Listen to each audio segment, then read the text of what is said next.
when I listen to my Ronnie, I listen to my RonyiQ. They are rare and they are few who can compare with RonyiQ. So grab a chair, she's coming through. She's on the air, it's time for RonyiQ.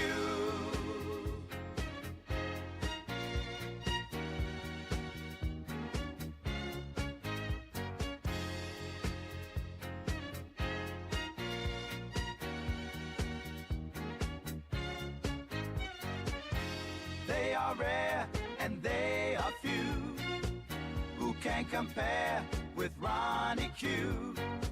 So grab a chair, she's coming through. She's on the air, it's time for RonyiQ. RonyiQ. It's time for RonyiQ. RonyiQ. It's time for RonyiQ. In the morning while I'm driving, RonyiQ. I really come alive when it's time for RonyiQ. I listen to my Ronnie. I listen to my Ronnie. It's time for RonyiQ.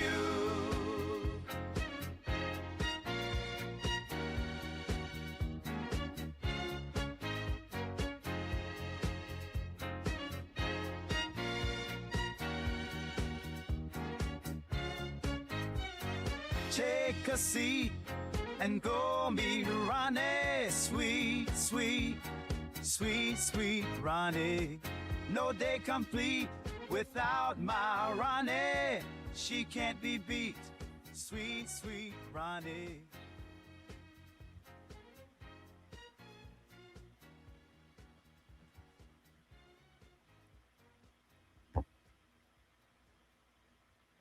Grand rising, grand rising. I hope you guys had a fabulous weekend.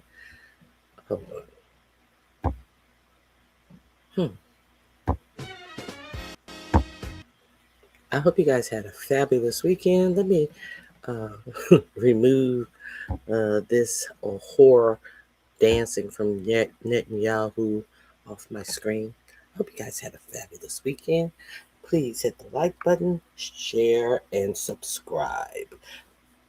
So, let me start with a public service announcement. Let me start for a public service announcement for the mentally ill who are so mentally deranged that they wind up in prisons and jails and arrest records and hiding from process servers because they're objectifying children. Let's start with the mentally ill. Move on. Your name never comes across my mind, but I see the name RonyiQ is heavily on your mind. You don't compare, and you don't compete. Goodbye. Leave me alone. You obsessed, crazy bitch. Okay, let's get into some news. Let's get into some content. Let's get into living today. Let's get into I am such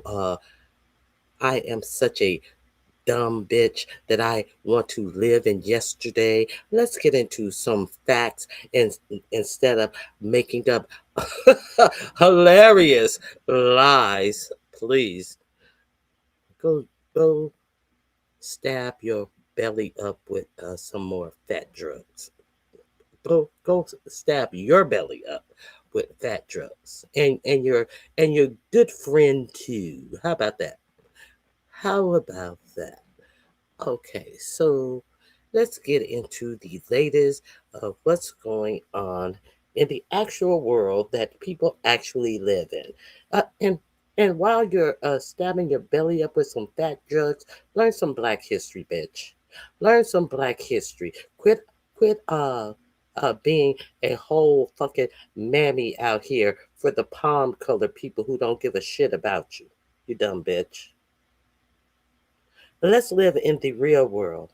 You know, when somebody is so dumb, I would put up the 800 number helpline because obviously you are a danger to yourself and anyone around you. But the last time I put up a helpline, fucking another slow bitch who used to hang out with you in Philly got in her feelings and I had to fucking shut that stupid bitch down. So I will not look up the number. Look up the number yourself so you won't hurt yourself or anyone around you. How about that? Let's get into the news. Because I swear I'm just trying to be helpful. Hey, Liz, good morning. It is always good to see you. Hello, foot soldier. Hello, hello, hello. It is good to see you. This is better than the cat. You didn't like the cat? I got to go back and get my cat. I got to go back and get my dancing cat. Well, you see, at least they're dancing. Hey, foot soldier. Foot soldier. Mm. Oh, foot soldier.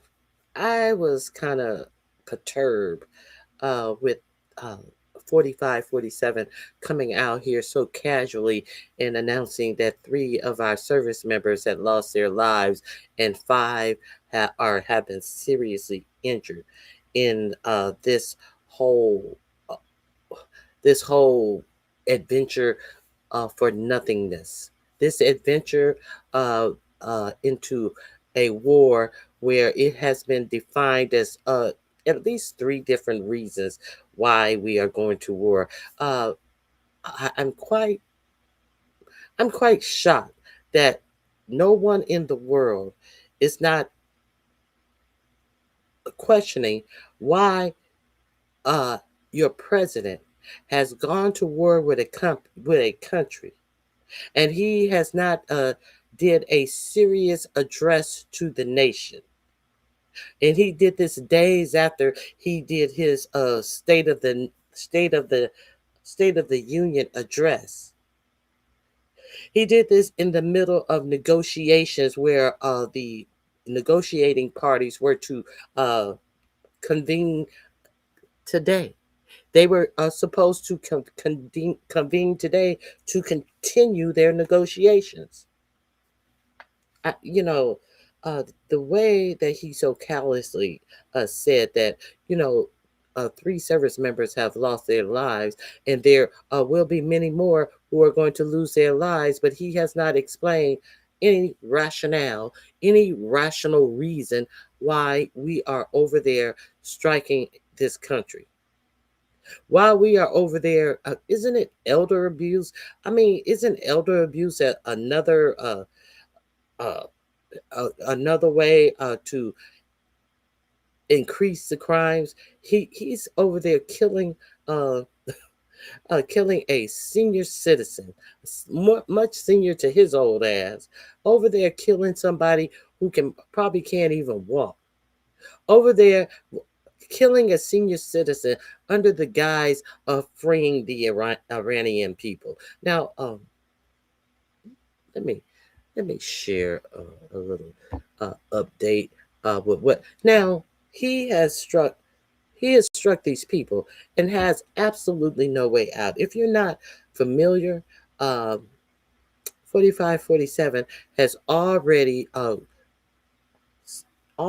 tried to broker a ceasefire deal, as he's coming on the TV telling you that this may. He first said it would last a couple of days. Now you notice it's a couple of weeks now. But he has behind the scenes tried to broker a ceasefire deal. And guess what Iran said? Iran said, "Eat ass, bitch." No, it ain't no ceasefire after you've done this.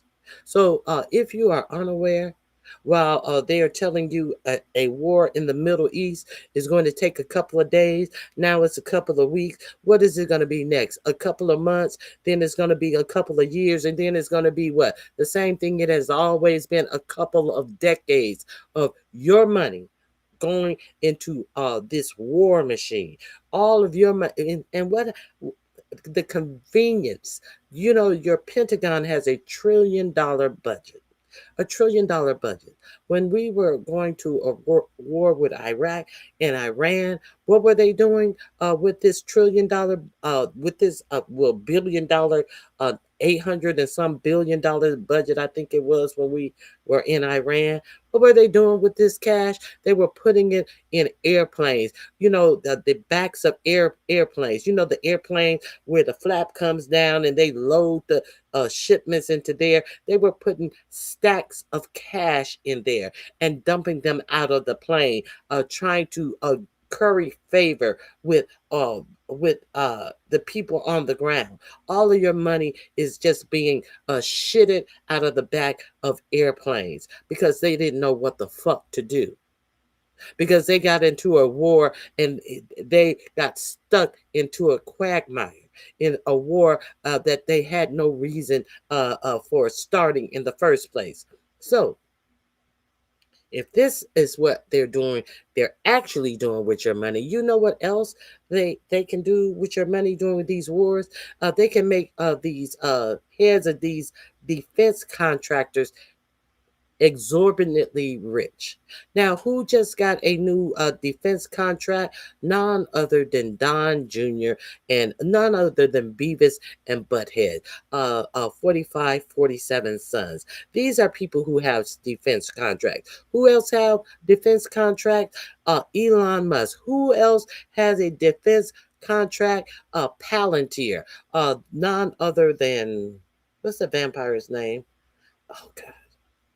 I can't believe Peter Thiel. These billionaires who already are billionaires. Elon Musk, he has a pay package for himself for $1 trillion. Someone who has not created anything but a bunch of lies about what his next car is going to do. And some these cars have never materialized. These people are the people who stand to gain some of these $1 trillion payment that this administration is going to be paying out in defense contracts. Did you know? Did you know? Did you know?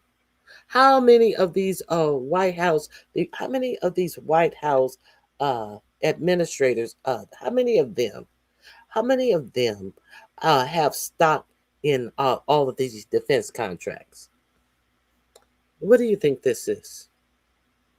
Exactly what do you think this is? This is someone who has been looting the government and having no repercussions set upon them, who did a test run with looting Venezuela and taking the oil money, that stealing the oil, taking the money and putting it in an offshore account that only he has control of. That was the dry run.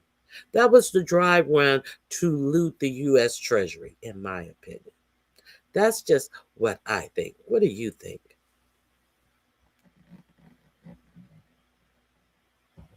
He is so dangerous. The president and his administration moves like tweakers.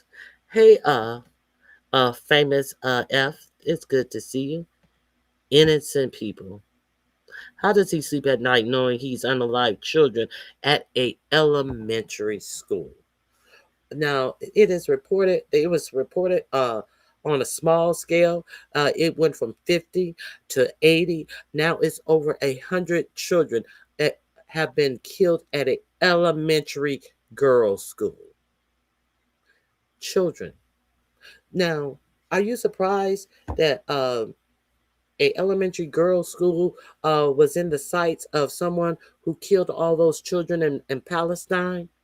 It shouldn't surprise you that children would be a target, because they killed children for months on end in Palestine, and there was no big uprising. It took a long time for the uprising of the targeting of children in a alleged we have to defend ourselves because 1,000 people were dead. So now we have tens of thousands of dead children because we're defending ourselves. We have that right. Now, they said it was first of all, he said that it was a preemptive strike. How is it a like I've already discussed this. How was this a preemptive strike when Iran had absolutely no way of striking the United States? How is it a preemptive strike when now they want to say that they wanted to make sure that they wouldn't get any nuclear weapons? How is it a preemptive strike when you struck them in June and said you had obliterated their whole nuclear program? So how would it be a preemptive strike so they wouldn't strike anyone with nuclear weapons that they had no capabilities of of creating, because you out of your mouth said you obliterated their program? How is it a preemptive strike when they had no plans to strike anyone? How is it a preemptive strike as Netanyahu is striking everyone in the region, as Benjamin Netanyahu is over there doing all these strikes in the region, and no one says anything? But we are to believe it.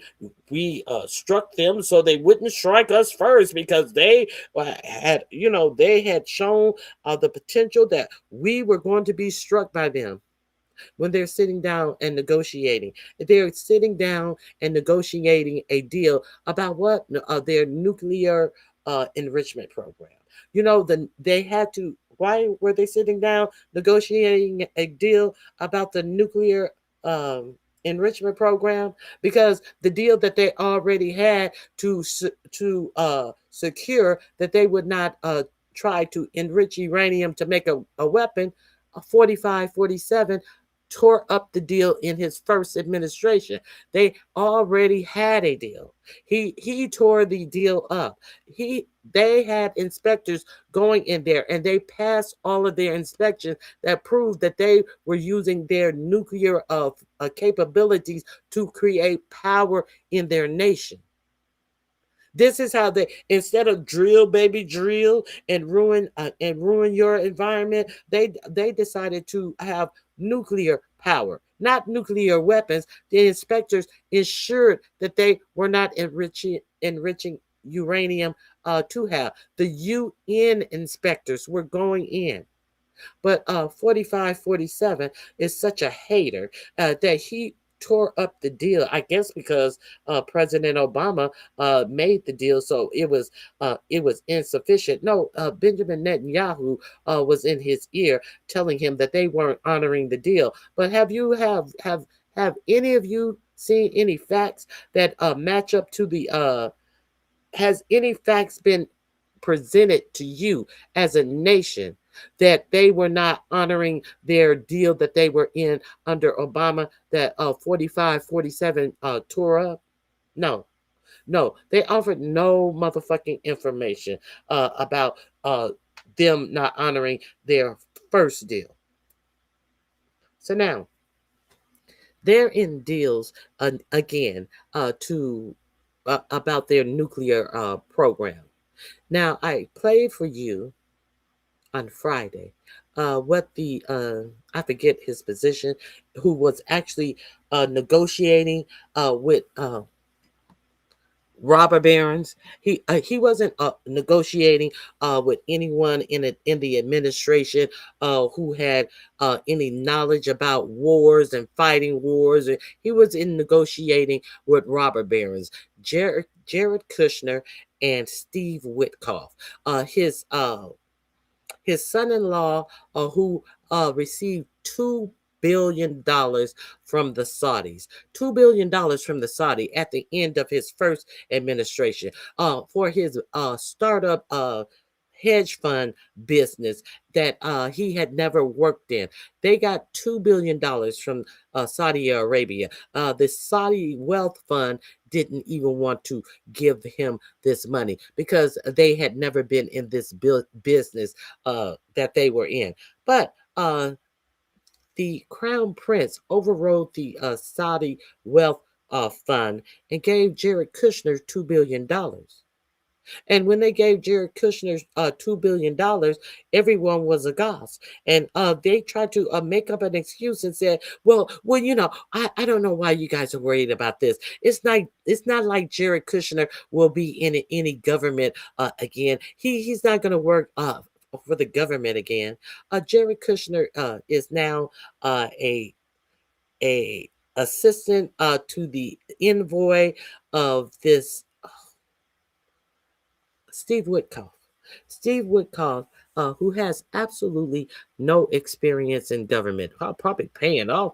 I guess if you pay off uh, officials, government officials, I mean, I guess that could be the some experience. I'm not saying he has, but I mean, what experience does a builder who builds high end condos and high end hotels? What exactly experience does he have with negotiating the end of wars? We see Steve Witkoff if is the one who was negotiating the end of the Russian Ukraine war. How has that been working out? How has that been working out? A whole builder. This is who they had Iran doing these alleged negotiations with, when it has been reported that for months that Netanyahu and 4547 already knew that they were going to strike these people. Steve Witkoff and Jared Kushner, when they adjourned their meeting on Friday, they didn't stay and say, "Okay, well, we'll see you back here after the weekend over." No, last Thursday, they left the region to supposedly be back on negotiating on today. They left the region. What does that tell you? What does that tell you? That this is all bullshit. As the United States citizens, hundreds of millions of United States citizens are about to lose their health care. Y'all, and many of you American citizens think that that is a joke because it hasn't happened. It hasn't happened because it has been set up to happen after the midterm elections. But uh, his poll numbers are so egregious that there is a big setup to steal the midterm elections. They're like, fuck it, we cannot chance giving the people a voice to vote, their constitutional right to vote. We can't chance that. We have to hamper that. We have to try to steal the election. We have to try to disenfranchise people from their ability to vote. We have to purge the voting rolls. We have to make it harder for people to vote in their own country. Pretty soon, we're going to be like the Iraqis. We're going to have to sign our signatures with a finger, with a ink spot. We're gonna have to dip our fingers in a bottle of ink and put it on our voting ballot, and everybody gonna have to come out and say, "Ooh, look what America did! It gave us the right to vote. See, I got ink on my finger." You remember when all these Iraqis came out with those blue fingers and proved that America had did something so great? It gave the people the right to vote, as it takes away your right to vote. You see how that was a whole bunch of bullshit? And you don't think that it's bullshit behind your government purging your voting rolls because their administration is doing so poorly? Hey Jill, where you been, girl? I was wondering where you been. Okay, let me see what y'all saying. Hey Nappy Child. 47 is just awful. He's going to start a war to stay in office. Now, we did see him when Zelenskyy visited the White House, someone asked Zelensky, "Well, when are you gonna have an election?" They say that Zelensky is uh, illegitimate president because the election was supposed to have already happened when they're in the middle of a war. So Zelensky said, and they do have something in their constitution about when there's a war or whatever. So Zelensky said, "We're in the middle of a war. We can't, have people going out to the polls or all this in the middle of a war." And 4547 said, "Oh, really? Yeah. Well, I may have to use that soon." It came out of his mouth. I concur with you. I do agree with you.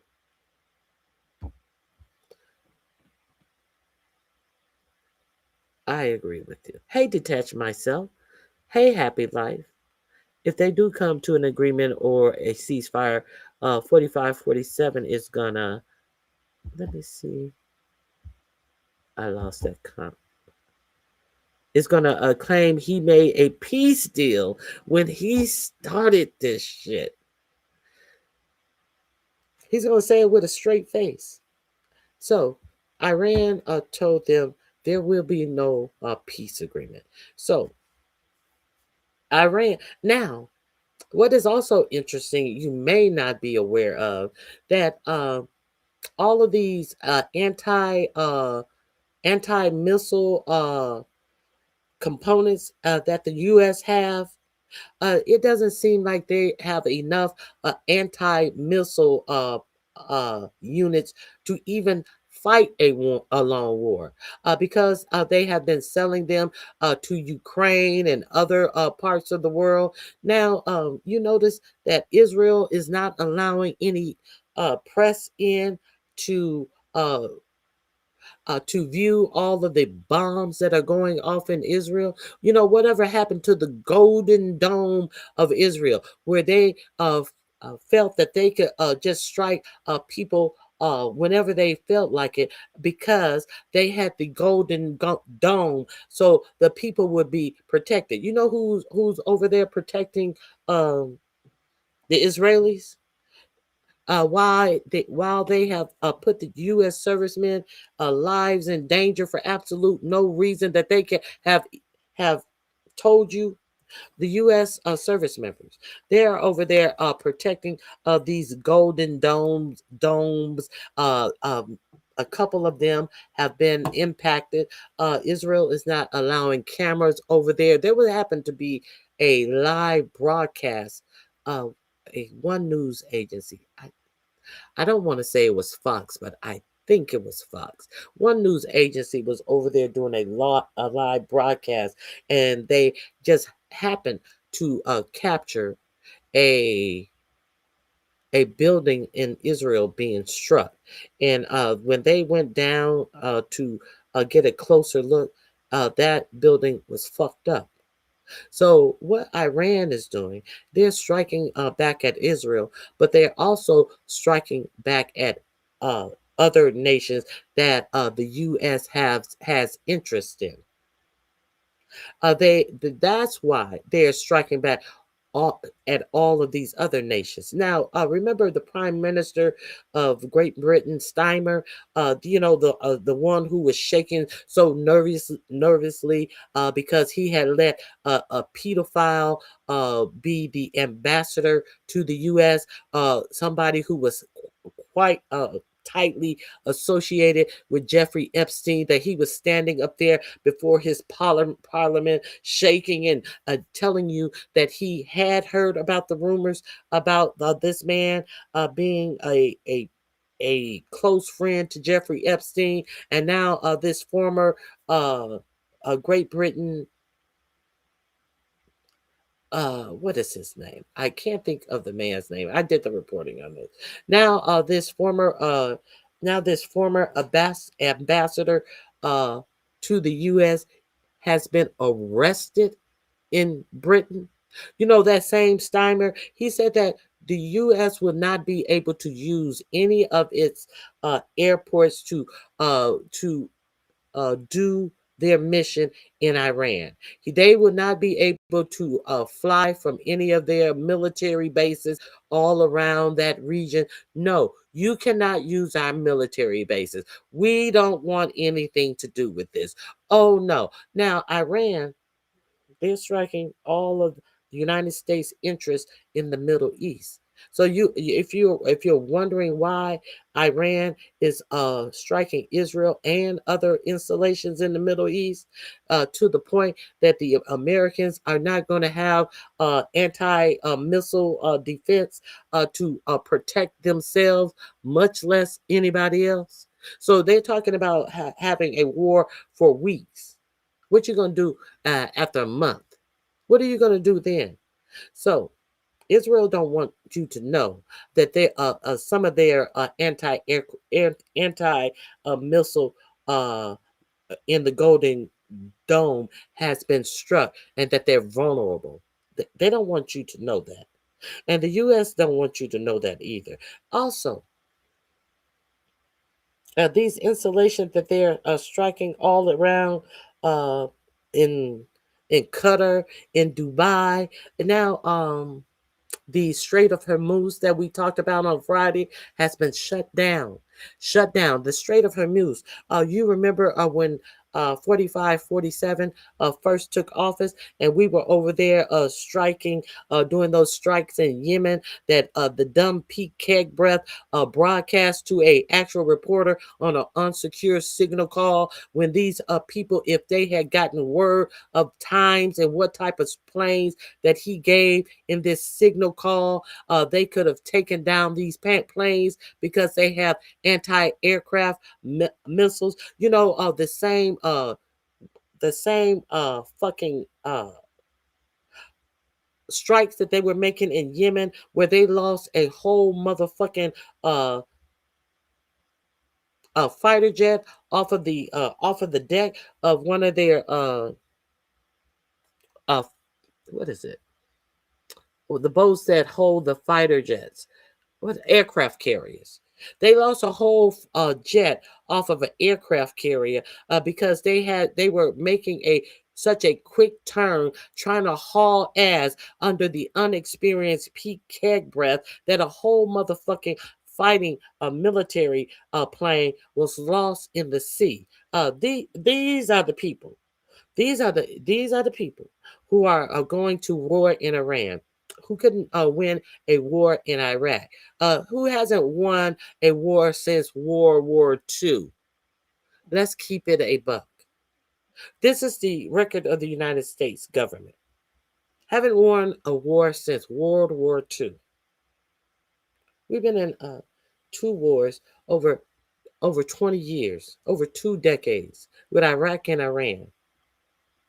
Okay, so these are the people that they're sending over to fight under the great commanding of Pete Hegseth, who said that he wants the warrior ethos to be strong and proud, and he wants his war fighters to be able. He wants to loosen the strings of the war fighters, and he doesn't want them having to uphold uphold treaties that were made in smoky wood-filled rooms, the Geneva Convention.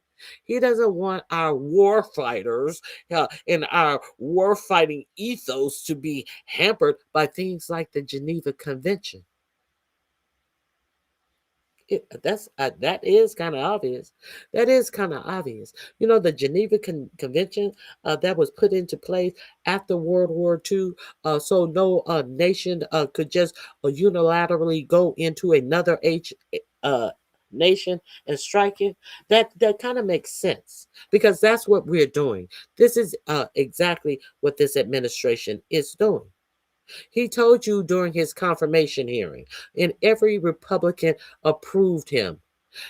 J.D. Vance, the vice president, had to come in and make the tie vote because every Republican approved him. Even I'm so concerned. Susan Collins' silly ass. All of them approved numbnuts to be over the Defense Department. Oh, I hope you feel better, Jill. I hope you feel better. It is good to see you. I was thinking, I was like, where is Jill? Where is Jill? I saw you put up a I saw you put up a video yesterday. I said I'm gonna wait. Maybe I'll hear from her. Hey, Madison. Thank you for the super sticker, Madison. Hey, Bernice. It is so good to see you. AP News and NPR. Wait a minute. Associated Press and NPR. Let me see what are you saying about that. We should not support a president or his regime that I concur. I concur. I concur.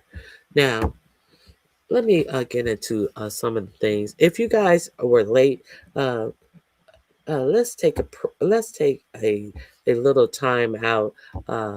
If you guys came in here late, and let's shake our booties for a little while, because you remember that movie Boomerang, when Jasmine Guy's character Eddie Murphy had been looking at her and like, what does she see in this old sloppy mob boss? And they got together, and he said, what exactly is it that you do for Mr. Calhoun? And she said, whatever's required.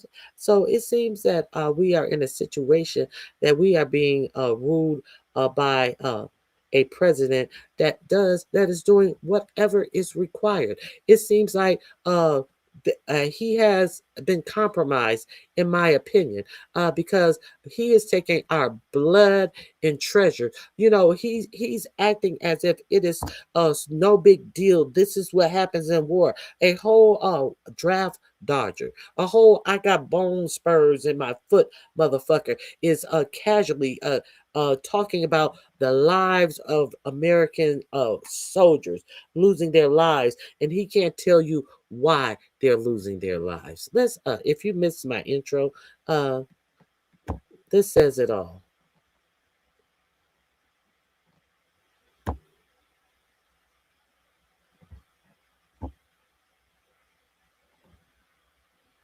Benjamin's bitch.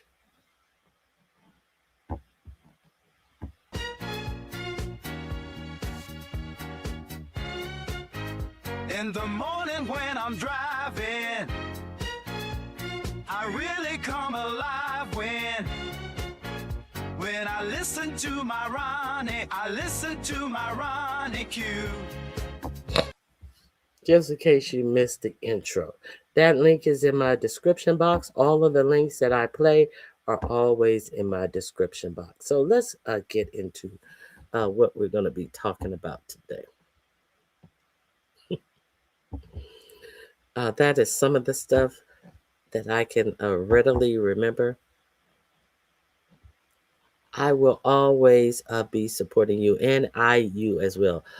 Talk to you later, Miss Q. I'm at my delivery. I love you back, famous. Uh, uh, please like and subscribe on your way out. It is always a pleasure having thoughtful people over here. Now, and please come back.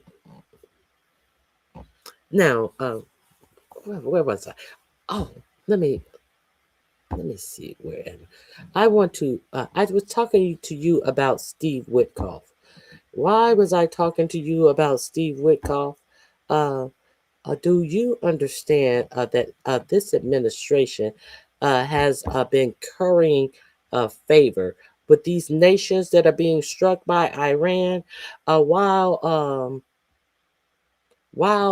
they're being called special envoys. Uh, so Jared Kushner you were told that Jared Kushner would never work for the government again. But now here he is. Not He doesn't have an official position. He's an assistant to the special envoy.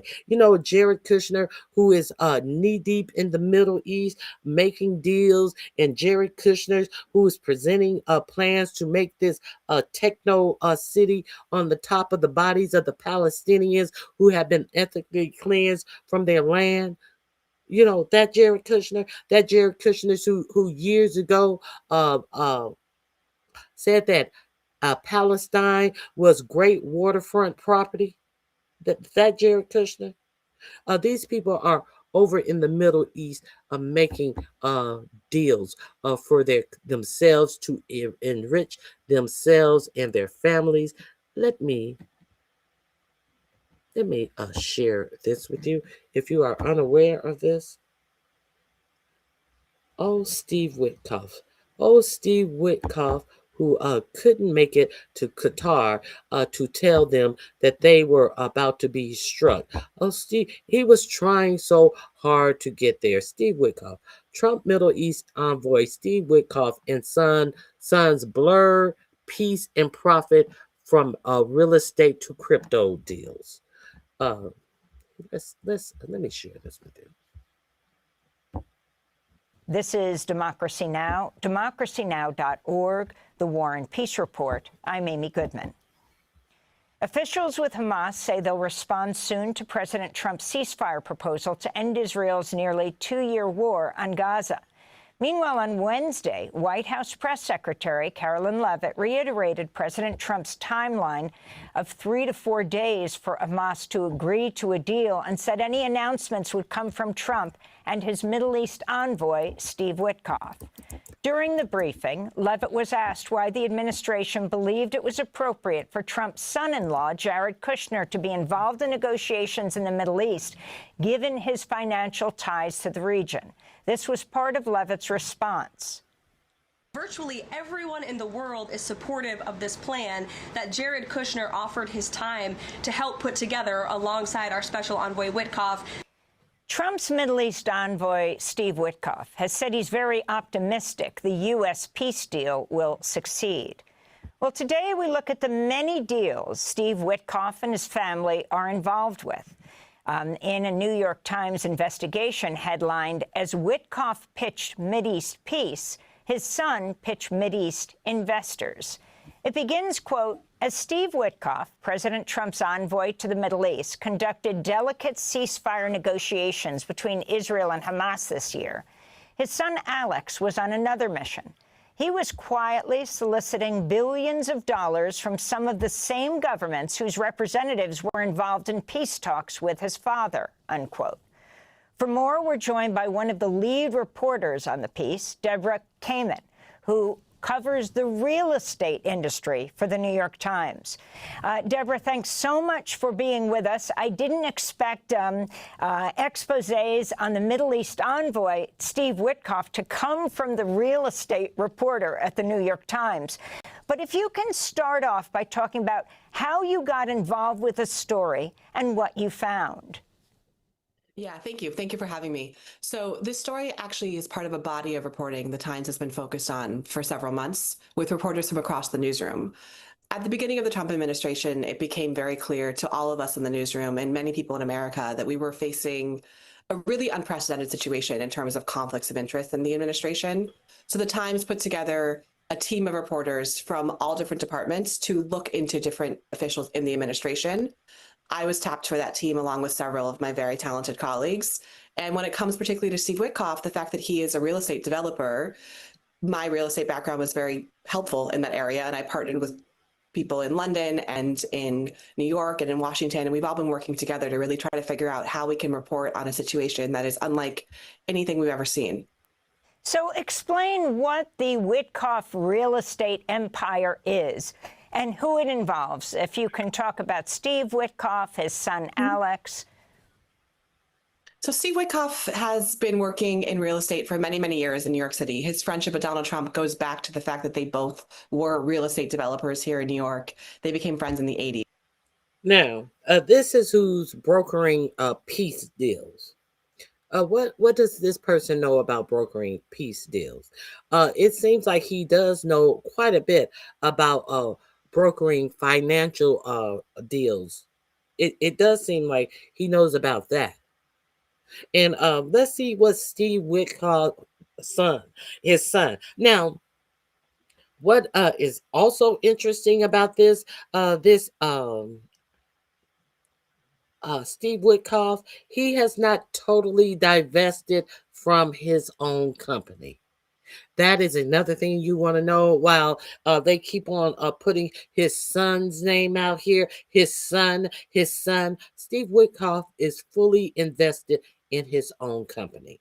Up until this day, this this was during the peace deal between Israel and Hamas. So he was fully invested in his companies at that time. You know, the thing that they used to have to make sure, even Jimmy Carter divested from his peanut business when he was president. But these people have no shame. They're not divesting from their businesses or anything, as they use their position that they are given in government, that they are not qualified for, to go across the world and make deals with these Saudi billionaires.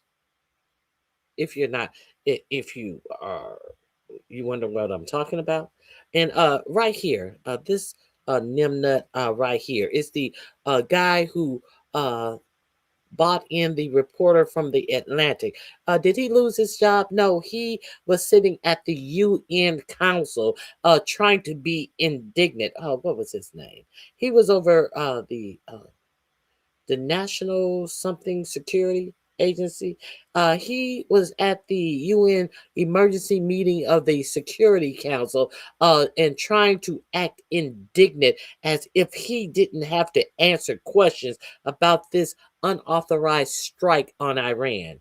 A whole idiot who bought in a reporter to listen to himself, the highest people in this administration, Tulsi Gabbard, Pete Kedbreath, J.D. Vance, Susie Wiles, talk about a strike that they were doing on an unsecured device. And he is still in the administration.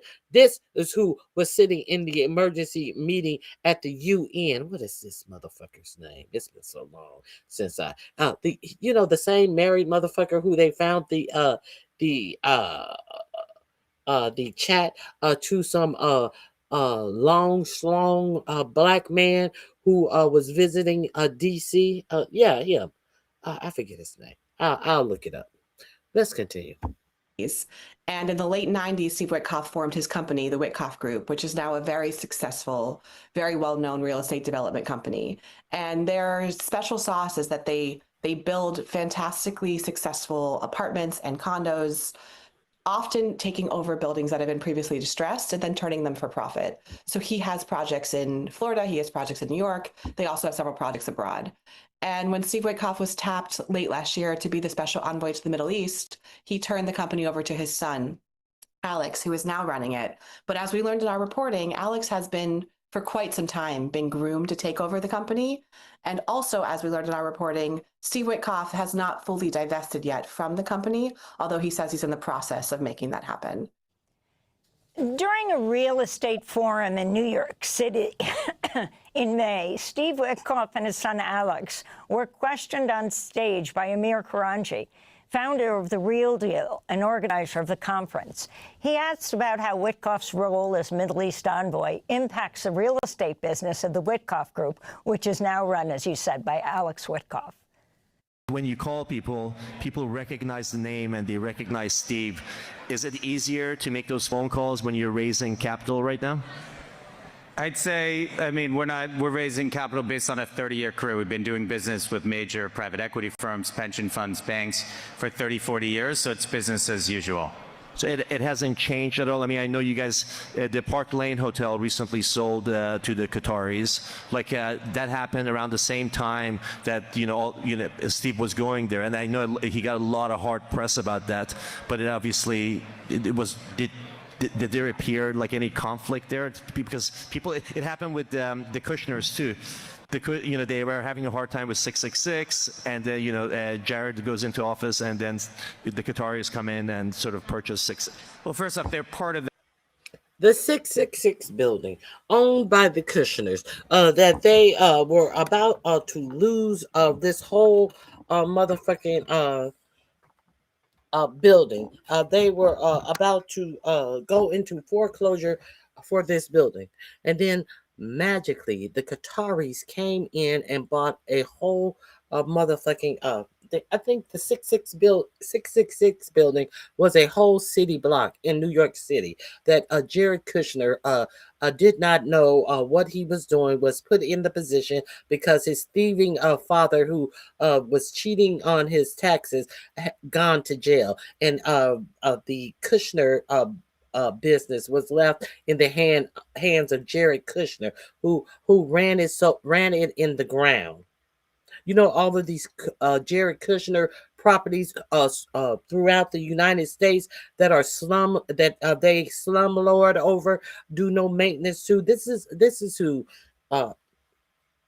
are over in the Middle East brokering deals for their own personal businesses. But the job that they are doing, that they're telling you they're doing, that they're envoys for peace, and they're negotiating peace deals. This is what they tell you that these people are doing. And magically, they are getting deals that only enrich themselves, and there's no peace deals to be found anywhere. This fake peace deal that they pretend like they brokered with Israel and Palestine wasn't even signed by anyone from Israel or anyone from Hamas. They are blowing smoke up your ass, and these people still have support by dummies. These people still have support by dummies as they are going to war. This shit is amazing. that deal for many years before. As you know, they have a big debt business. They do a lot of, they're quite active. So they're part of that transaction for a long period of time. And part of the reason he was able to be so successful in his role in the Middle East is because we've been doing business in the Middle East for many, many years before. And those relationships allowed him to be successful in his role. First of all, we were never partners with the Qatari Investment Authority on the Park Lane. We were partners with Mubadala. The Qatari Investment Authority foreclosed on a mezzanine loan against Mubadala and took it over. And so we were never partners with the Qatari Investment Authority. With that said, I have a friendship and a great relationship with the Prime Minister of Qatar. His name is Sheikh Mohammed. I'm on record as saying that. So that's Middle East envoy Steve Witkoff, and of course, well-known developer. Deborah Kamen, can you explain what we just listened to? Yeah, so Steve Witkoff and his son Alex were obviously asked some of the really hard questions about whether or not their real estate relationships and business with people in the Gulf, particularly in Qatar, have affected their relationships politically. Steve Witkoff's relationships specifically have affected them politically. The line that they use is that they haven't, that these things are separate. But at the same time, whether things are illegal is not the same as whether they're unethical. And if you are Steve Witkoff and you have a close relationship with the Prime Minister of Qatar, so close that he was at Alex Witkoff's wedding in Palm Beach last year, and then you are sitting down with him, a friend of yours who you also are in business with because he is an investor in a company that supports several of your projects. And then you also are sitting down with him in a peace negotiation. There's no question that these relationships and these allegiances carry over between business and politics. That's not necessarily always a negative. In many ways, there's arguments to be made that Steve Witkoff was chosen for the role of Middle East envoy because he had these relationships. But it's our job as reporters at the New York Times to show our readers where these conflicts of interest exist, and also show them where the Witkoffs and other people in the administration may or may not be profiting personally from them while they are trying to do this work, as they say, of diplomacy. It's not as clean as I think they want often to cut it. Well, you do point out that that envoy Witkoff remains a partial owner of the company after selling a portion of his stake this year. So Steve Witkoff, as well as his son Alex, is profiting. Yeah, so Steve Witkoff has, we received his financial disclosures as part of this reporting, and he has announced that he is in the process of divesting from his company. It was difficult to get clear information from the White House about his current status, but what we know at this point is that he sold a stake in the company for $120 million when he became envoy. And we know the White House has confirmed that he has not completed the process of divesting. These things can take time, but yes, at this moment, he is still not fully divested from his company. And Alex. Okay, this link is in my description box. I just wanted you to be clear on who is brokering peace in the Middle East. And I just wanted you to understand why it is that Iran is attacking Qatar. Let me also share this with you. I have another thing I want to share with you about these deals that are going on in the Middle East that you may or may not be familiar with. So let's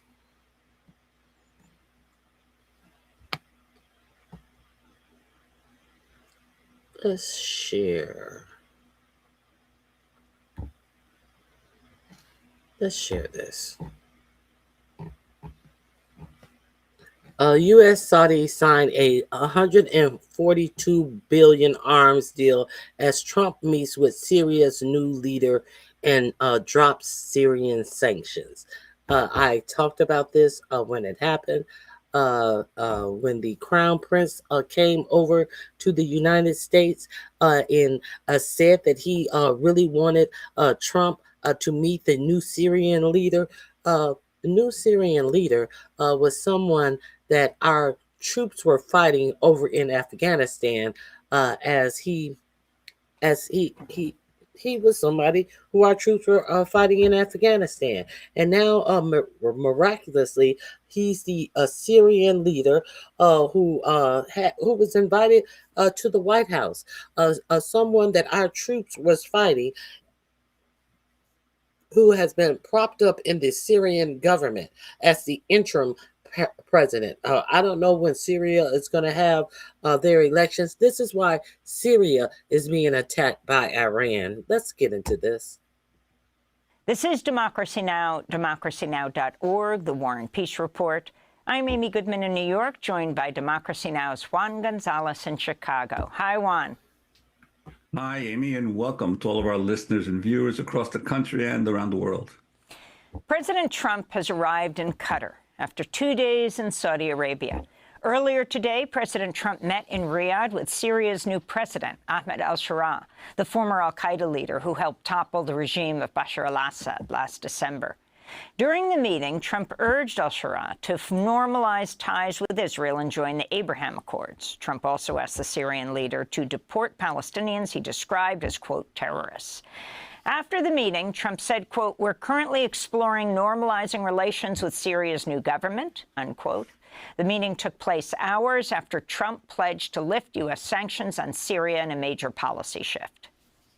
In Syria, which has seen so much misery and death, there is a new government that will hopefully succeed in stabilizing the country and keeping peace. That's why my administration has already taken the first steps toward restoring normal relations between the United States and Syria for the first time in more than a decade. I will be ordering the cessation of sanctions against Syria in order to give them a chance at greatness.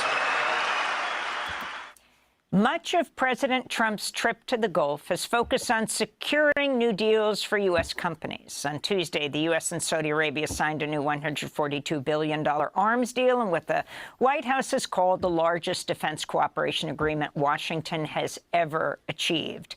Trump claims Saudi Arabia has pledged to invest $1 trillion in the United States. And with this trip, we're adding over $1 trillion more in terms of investment. And look who's sitting there, Steve Witkoff, the liar who said that he had nothing to do with Jeffrey Epstein. These people who are the people who are sitting on our world stage, making profitable deals for themselves. These billionaires. Look who's sitting behind this one. The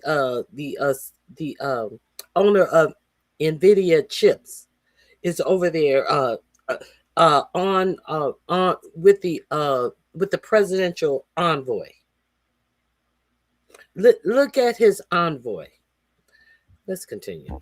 Investment into our country and buying our products, and nobody makes military equipment like us. We have the best military equipment, the best missiles, the best rockets, the best everything. Now, it's curious. Now that these people have purchased this equipment from the United States, this equipment doesn't seem to be helping them.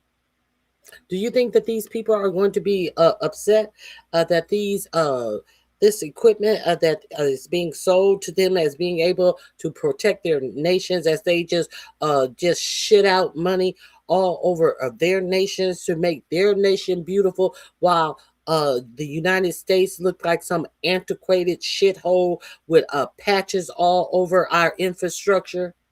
Do you think that they're going to be pleased that bombs have been able to penetrate beyond this equipment that they're buying from the U.S. to protect themselves? How do you think these people are going to react? Why do you think they're being struck by Iran? Because how do you think Iran want these people to react? Best submarines, by the way. President Trump is now in Qatar and then will head to the United Arab Emirates. He's facing increasing bipartisan criticism over reports that Qatar's preparing to give him a $400 million luxury plane known as the Flying Palace. We're joined now by two guests. In Washington, D.C., Akbar Shahed Ahmed, the senior diplomatic correspondent for HuffPost, is with us.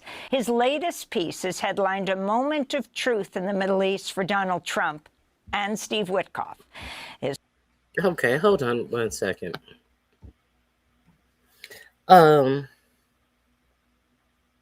Bakari, the military and president have so much intel you guys never consider. Well, since you're considering it, share with us some things that you believe that the military and the president share with us. What type of intel that you think that they have? Because our own intel department has already said that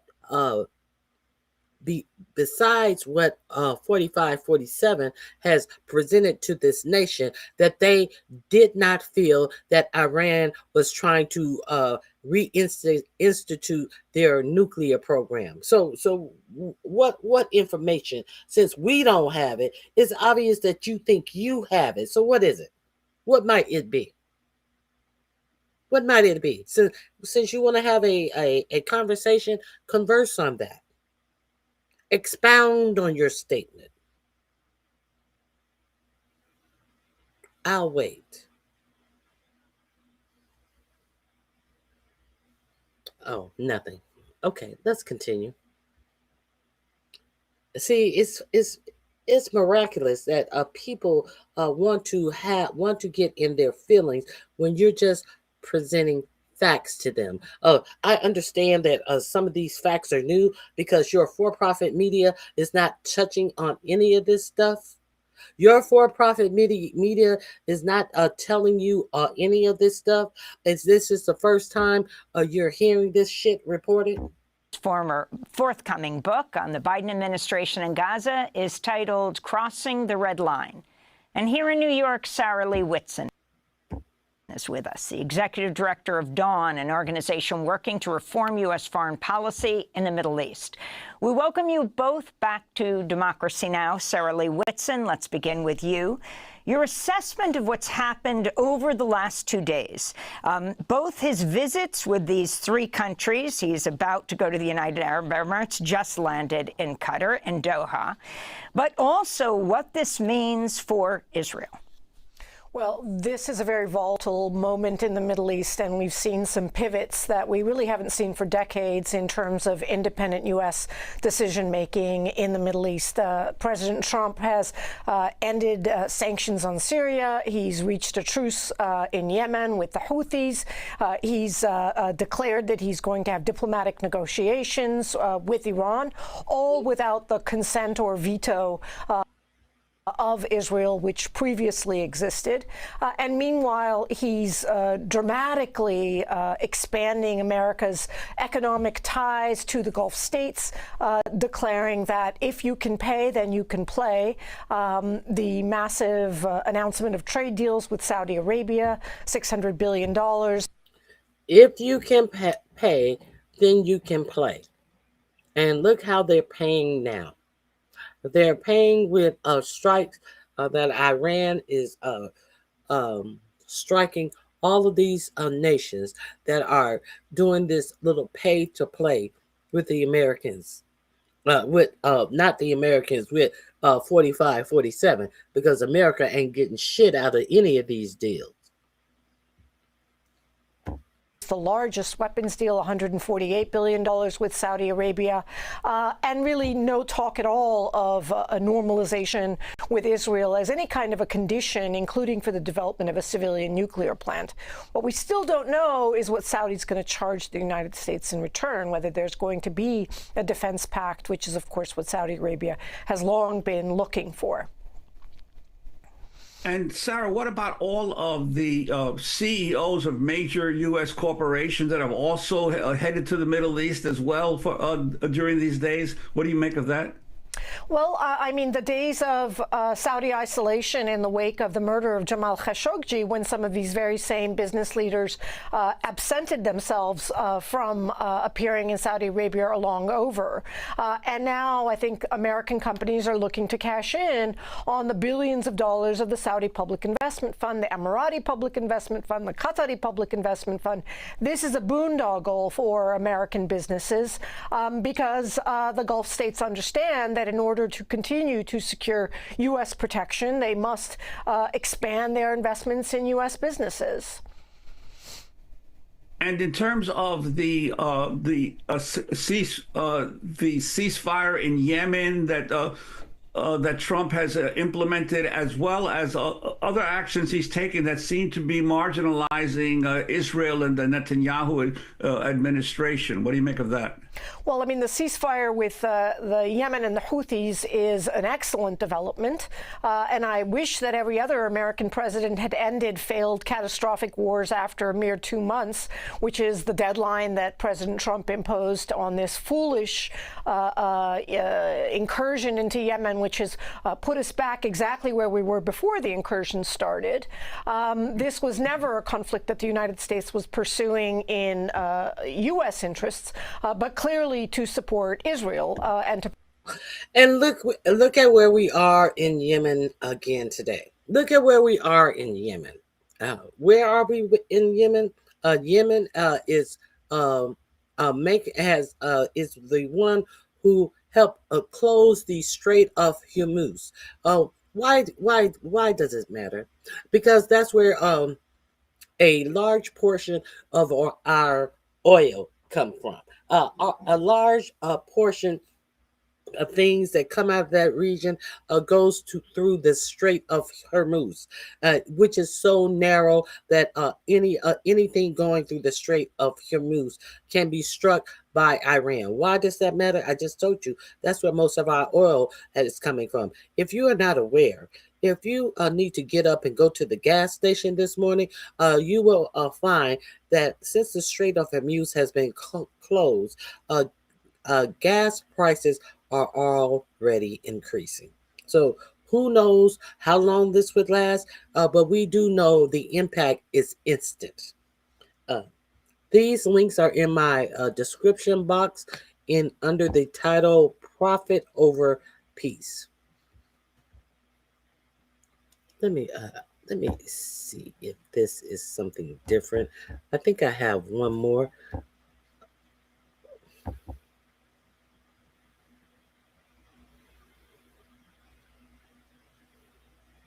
Here we go. One more. One more before we get into where we are today. You see, you got to know, you have to understand how we are getting here. How we get here. Let me share this with you. U.S. Middle East envoy Steve Witkoff's family real estate firm is seeking billions from Gulf nations, raising conflicts of interest concerns as he has not fully divested. So there's this article. This is also, let me see. As U.S. Middle East envoy Steve Witkoff engages in sensitive ceasefire negotiations, his family's real estate firm, the Witkoff Group, is actively seeking billions of dollars in investments from some of the same Gulf nations involved in the diplomatic discussions. This overlap of high-stakes diplomacy and significant business interests has raised questions about potential conflicts of interest within the Trump administration. Go figure. A New York Times investigation revealed that while Steve Witkoff, a longtime real estate developer and friend of 4547, serves in his official diplomatic capacity, his son, Alex Witkoff, now leads the family company. However, reports confirm the elder Witkoff has not yet fully divested from the firm, meaning he stands to profit from its ongoing business activities. This link is also in the description box under peace. What did I? Peace, not profit, not peace. Profit, not peace is the reason while Steve Witkoff has been named the special envoy. That he is letting his personal billionaire buddies go in and rob under the name of trying to broker peace. How vulgar! How vulgar is this administration? Okay, but he likes the uneducated voter. So let's get into some news, some more news. That now that we got a little background,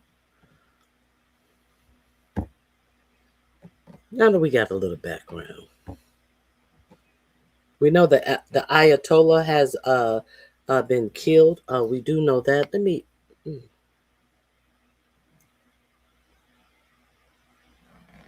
me share this one with you.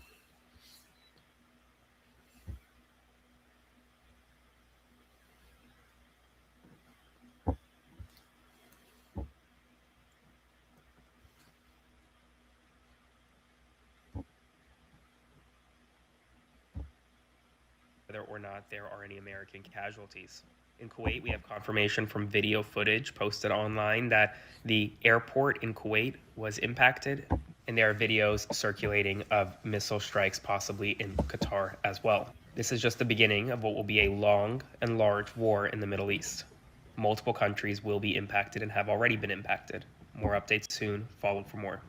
We have a major update regarding the war in Iran this afternoon. Iran has launched a wave of retaliatory strikes across the Middle East, targeting areas in Kuwait, Bahrain, Qatar, and the United Arab Emirates in Dubai. The senior Democrat on the Intelligence Committee in the United States Senate, Mark Warner, says that the United States misinterpreted the intelligence regarding strikes in Iran.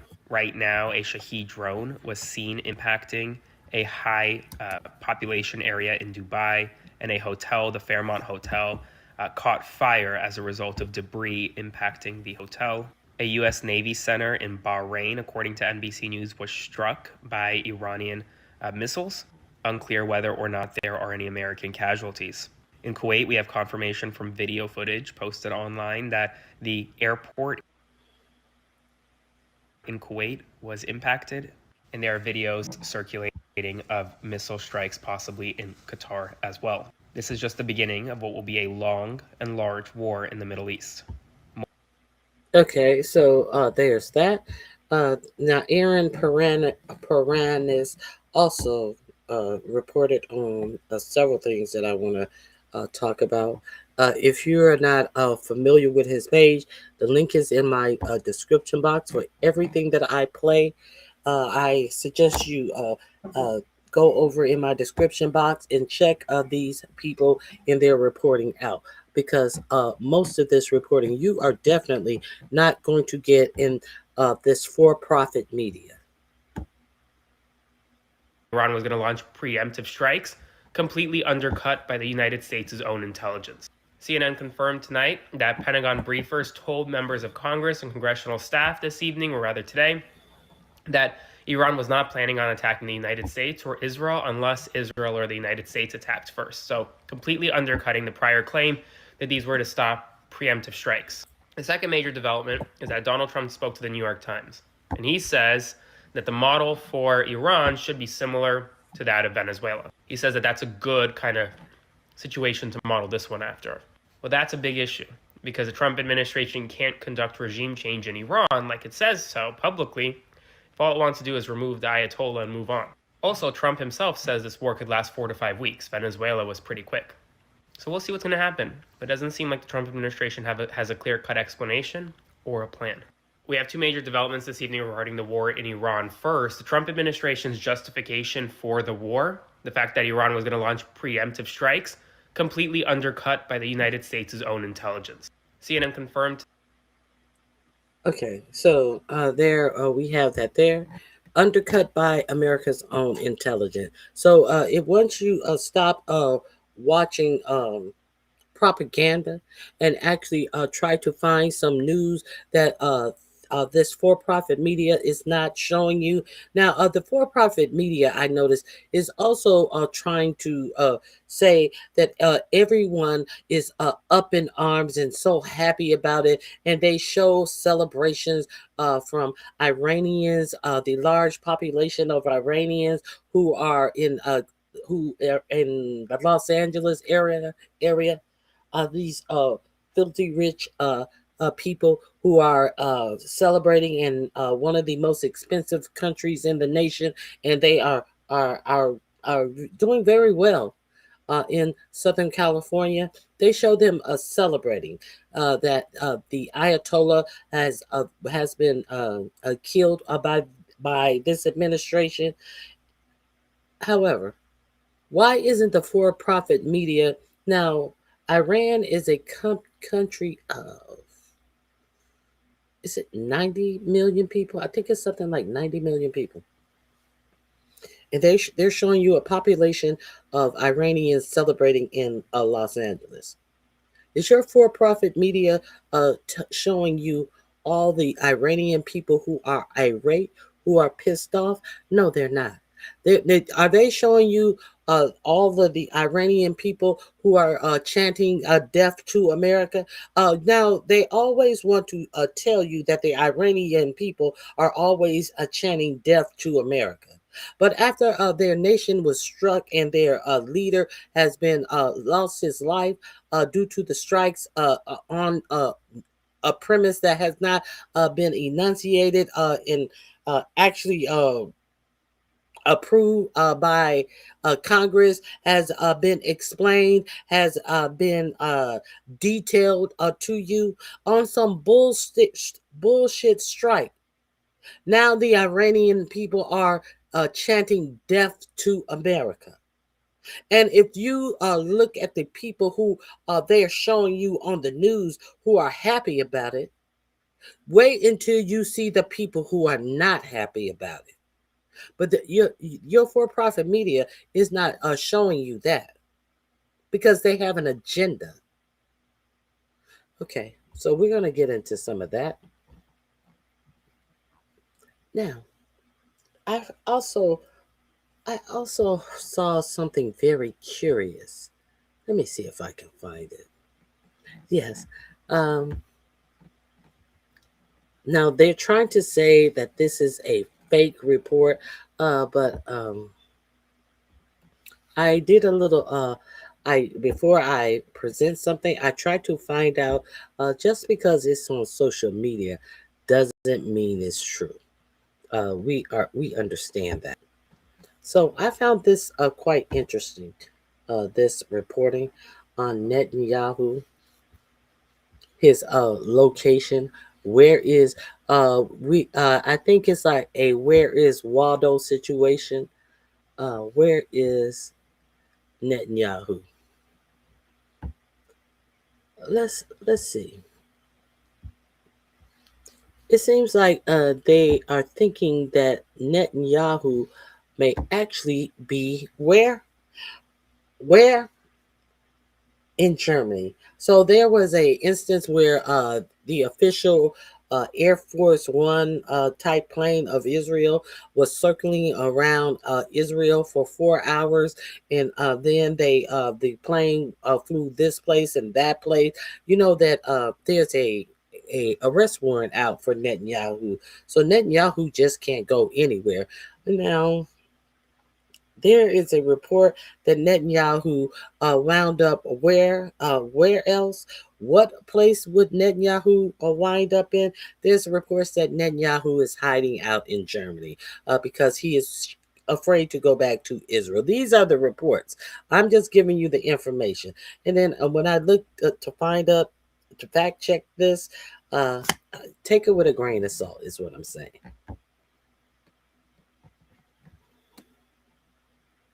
Let me get the volume. Aircraft landed in Berlin, Germany at 8:30 p.m. today after circling Israel for hours looking for a safe place to land. This flight is often used for the continuity of government during crises, by the way. Consider this jet the Israeli Air Force One. Netanyahu was literally fleeing Israel amidst retaliatory attacks from Iran. He could not handle it.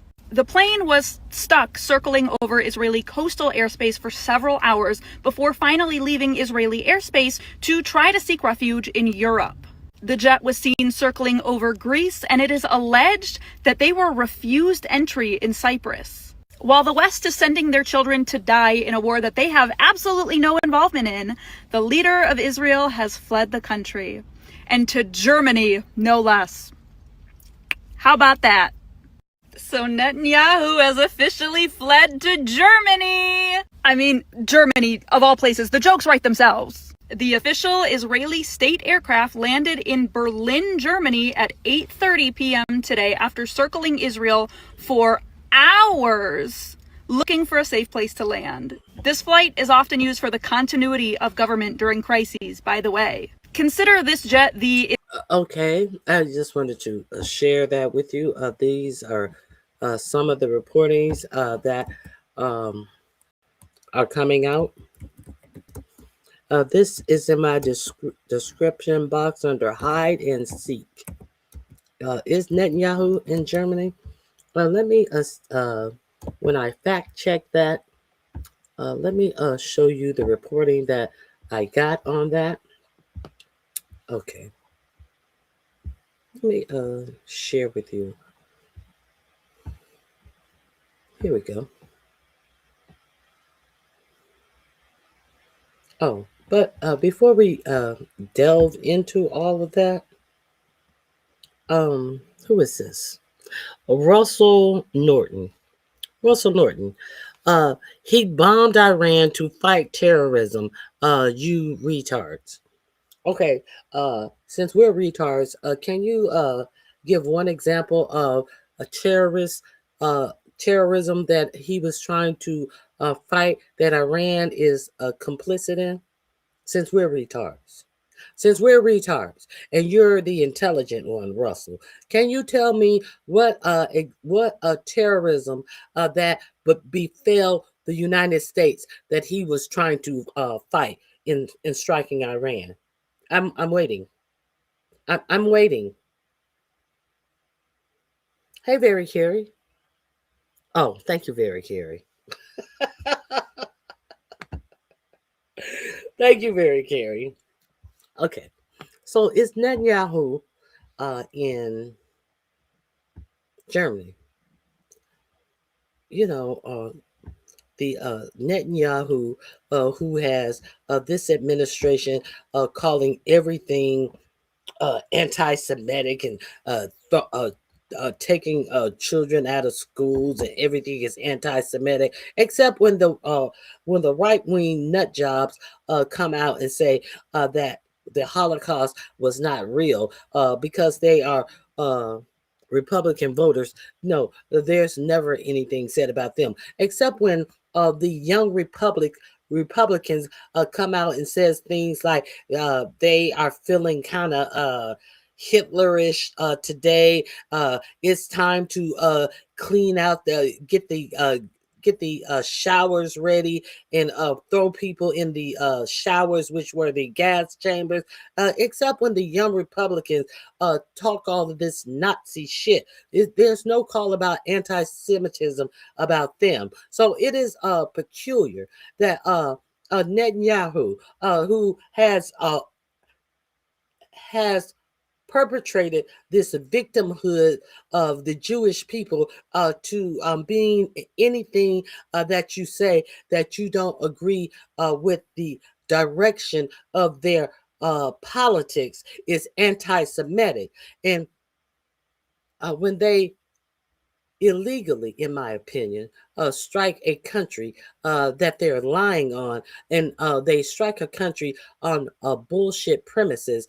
He finds refuge in Germany, the country that definitely was anti-Semitic to his people.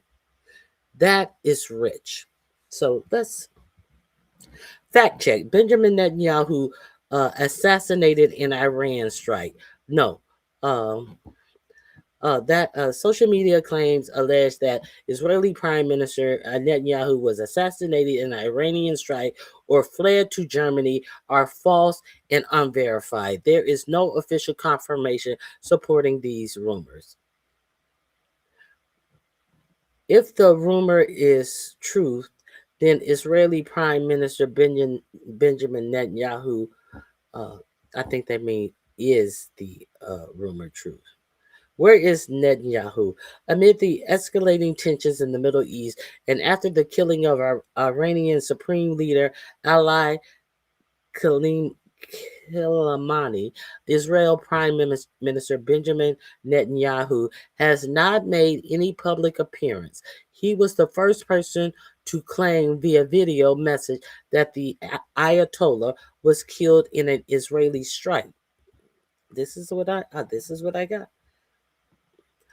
Big news. This is the post. Let me see.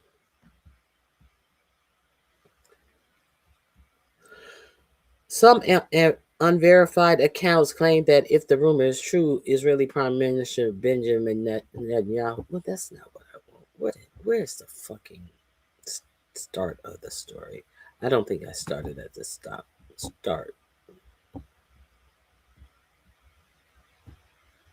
No, I did start at the start.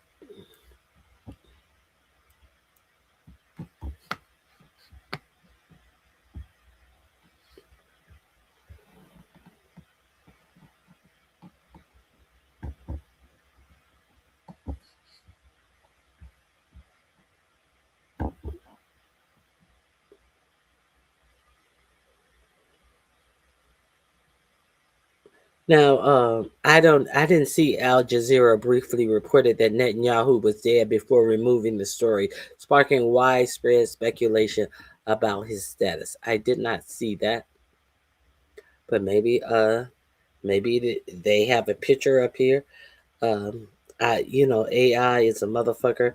They say Al Jazeera. Meanwhile, an ex-user under the name of something shared some blurred images and said that Al Jazeera briefly reported that Netanyahu was dead before removing the story, sparking widespread speculation about his status. No evidence, only claims. But I found something peculiar about this picture. If you guys have been following Candace Owens and the security that Charlie Kirk had, this man right behind with the meta glasses on, doesn't he look like that guy who was securing Charlie Kirk? I'm just asking. He really does. He really does.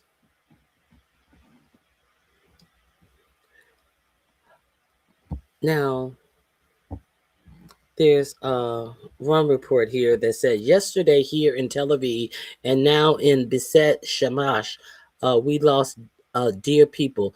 My heart goes out to the families, and on behalf of all of you, citizens of Israel, I send my wishes for a speedy recovery to the wounded. A statement from Netanyahu read. Now, this is just a statement, a written statement.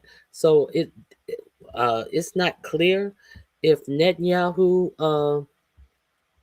It's not clear to me. It is not clear if Netanyahu is in Germany, is no longer on the planet. It is not clear.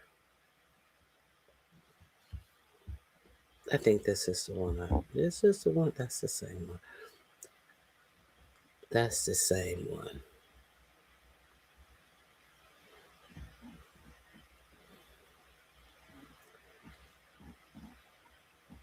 Let me try to do a new search. Let me see if there's any new reporting on Netanyahu being in Germany.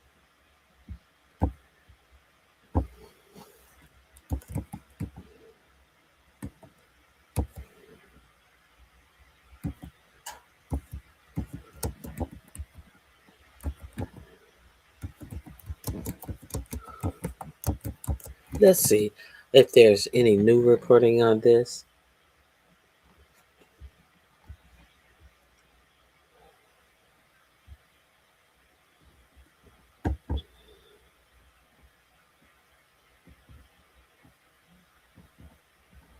No new stories.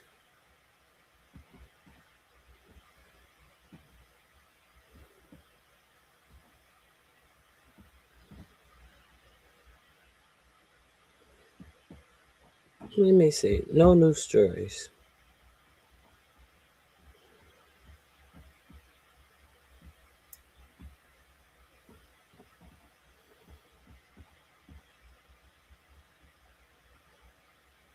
Iranians and German exiles celebrate U.S.-Israeli strikes on Iran. Thank you, Trump and Netanyahu. No, I find nothing.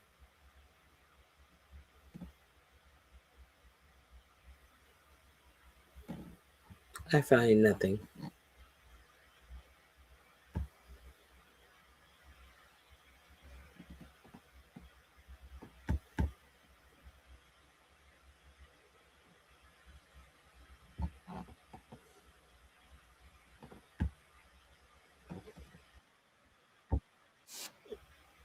I find nothing. So let's move on. I cannot verify that reporting. But it has been verified that the Israeli jet did fly over Israel for 4 hours, and it has been confirmed that the jet is actually in Germany, but they have not confirmed whether Keg Breath was on said jet. So let's see who's in charge of our war fighting, of our lethal war fighters. Let's see what Keg Breath has been up to since he is not restricted by fighting these wars under the guise of the Geneva Convention. Let's see. Pete Hegseth just got done giving a press conference about the war in Iran, which he is calling a war, and he was lashing out at reporters. And I'm not saying he was drunk, but I don't know. Now, I'm going to update you on everything that we know so far. I'm sure there's going to be a lot that I missed. There's just a lot happening. So I do really recommend that you check out other channels as well, because they are going to be covering things that I do not focus on. So if you want to be updated, this is a great place to get information. And if you're here, do hit like. Please do subscribe. But also Midas Touch, Adam Mockler, so many other channels that are doing really great work. So please do check them out as well. All right, now Donald Trump late last night came back from Mar-a-Lago, and he said this. What are the objectives for Iran? President, who do you want to lead Iran? Unbelievable sanctions, you'll see. Come and look at it. What are the objectives in Iran? Unbelievable statue, a George Washington statue that has been added to the fucked up rose garden full of marble pavers. This is what he has to say. And what does he have to say about our troops? Mr. President, can you talk to us about Iran, Mr. President? Can we take questions on Iran? What's the statue? Mr. President, what's your message to the families of the service members who were killed? What's your message to the family members of the service members who were killed? Nothing. I ain't got nothing to say to them. Look at the statue. He has absolutely nothing to say. You think they would have gotten the story right? I guess because so many sycophants and idiots follow him and make excuses for him. He just figured that, hey, I don't even need to have a reason. Now he's given 3 or 4, but now he's shutting the fuck up after people have lost their lives. Not only our military, it is important the lives of people who lost their lives over there as well. Can you imagine? Can you imagine your skies being full of motherfucking missiles and you losing your life for absolutely nothing that your government was doing? Can you imagine if China decided to say that America was doing something so egregious that they need to strike America when America wasn't doing anything egregious? Can you imagine missiles being raided down on America? See, I think that's the problem with most of you, because you think it can never happen to you. So therefore, you have no thought process of how egregious what was done, how egregious it is for these people to have lost their life for fodder, for bullshit. Nobody thinks about the fact that these are real people who lost their lives behind lies and bullshit from people who are profiting off of this presidency. You don't take their lives seriously as you take yours, because you have never experienced a war. You have never experienced war on the grounds of your country. What is it going to take for you to take this seriously? Some of you. So if you couldn't hear that, he said, unbelievable statues you'll see. Come back and look at them. And then when asked if he has a message for the families, he just ran away. He ran away. What he didn't run away from was the fundraiser he held at Mar-a-Lago. This is being reported by the New York Times. After Trump launched a new war on Iran, he did not rush back to the White House or make an Oval Office address to rally the nation as other presidents have done. He stayed at Mar-a-Lago to attend a glitzy political fundraiser. So he put Americans in harm's way. He started, who knows how long it's going to be war. And he couldn't even do it from the White House. He had to do it from his billionaire mansion in Florida. There's something about that that's very offensive to me. Like, if you've been hired to do a job, this ain't work from home, baby. You're the president of the United States. What are you doing? I got to go into the office, but you get to work from home? Is it even secure to be working from there? I don't know if that question's really been answered. So, yeah, let's talk about this. Where was 45-47 when he let you know that they were doing strikes on Iran? You know, usually they go into the situation room because that is a skiv there where none of your information that you're receiving in real time can be siphoned off by a foreign government. That's why they go into these skivs. And curiously, when they go into these skivs, they cannot take any of their cell phones. They don't want to risk any of this shit being recorded. They cannot take any electronics into these skids. So this shit was reported from Mar-a-Lago. Why? Because 4547 had a big fundraiser at Mar-a-Lago. So who can bother to let you know that we're doing a strike in Iran? Who can interrupt this fundraiser? This grubby motherfucker trying to raise money. Who would interrupt this to stay in Washington D.C. and be in a skid like you're supposed to do? Who could be bothered with seeing that your chief of staff, Susie Wow, was sitting up in the fucking what do they call it? Mar-a-Lago situation room with a whole Apple Watch on her fucking arm. Who could be bothered to make sure intelligence is secured? Kind of like that Pete Keck breath bullshit. This fat bitch is sitting up there with an Apple Watch on her arm in a meeting about strikes in Iran. This is how seriously you need to take these dumb people. Like, how do we know that's even secure? The things that they're talking about, the information they're sharing, is it not being intercepted? Is it completely secure? I mean, the White House is literally built for intelligence to be shared and discussed in a way that we know is secure. And he's doing this all from a resort in Florida. I know there's a million things to be upset about, but that one I just don't get it. Spanish bases are not being used for this operation, and they will not be used for anything not included in the agreement of the United States or for anything that is not in accordance with the Charter of the United Nations. Spain is not going to let us use their bases to attack Iran, so there's one ally going away. Axios actually reported this. I thought this was interesting.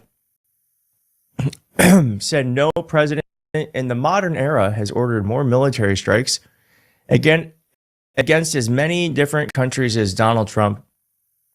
He's attacked 7 nations, 3 of which had never been targeted by U.S. military strikes. He authorized more individual airstrikes in 2025 than Biden did in 4 years. I mean, and if he doesn't get the Nobel Peace Prize, then I think the whole thing's rigged. The whole thing's rigged.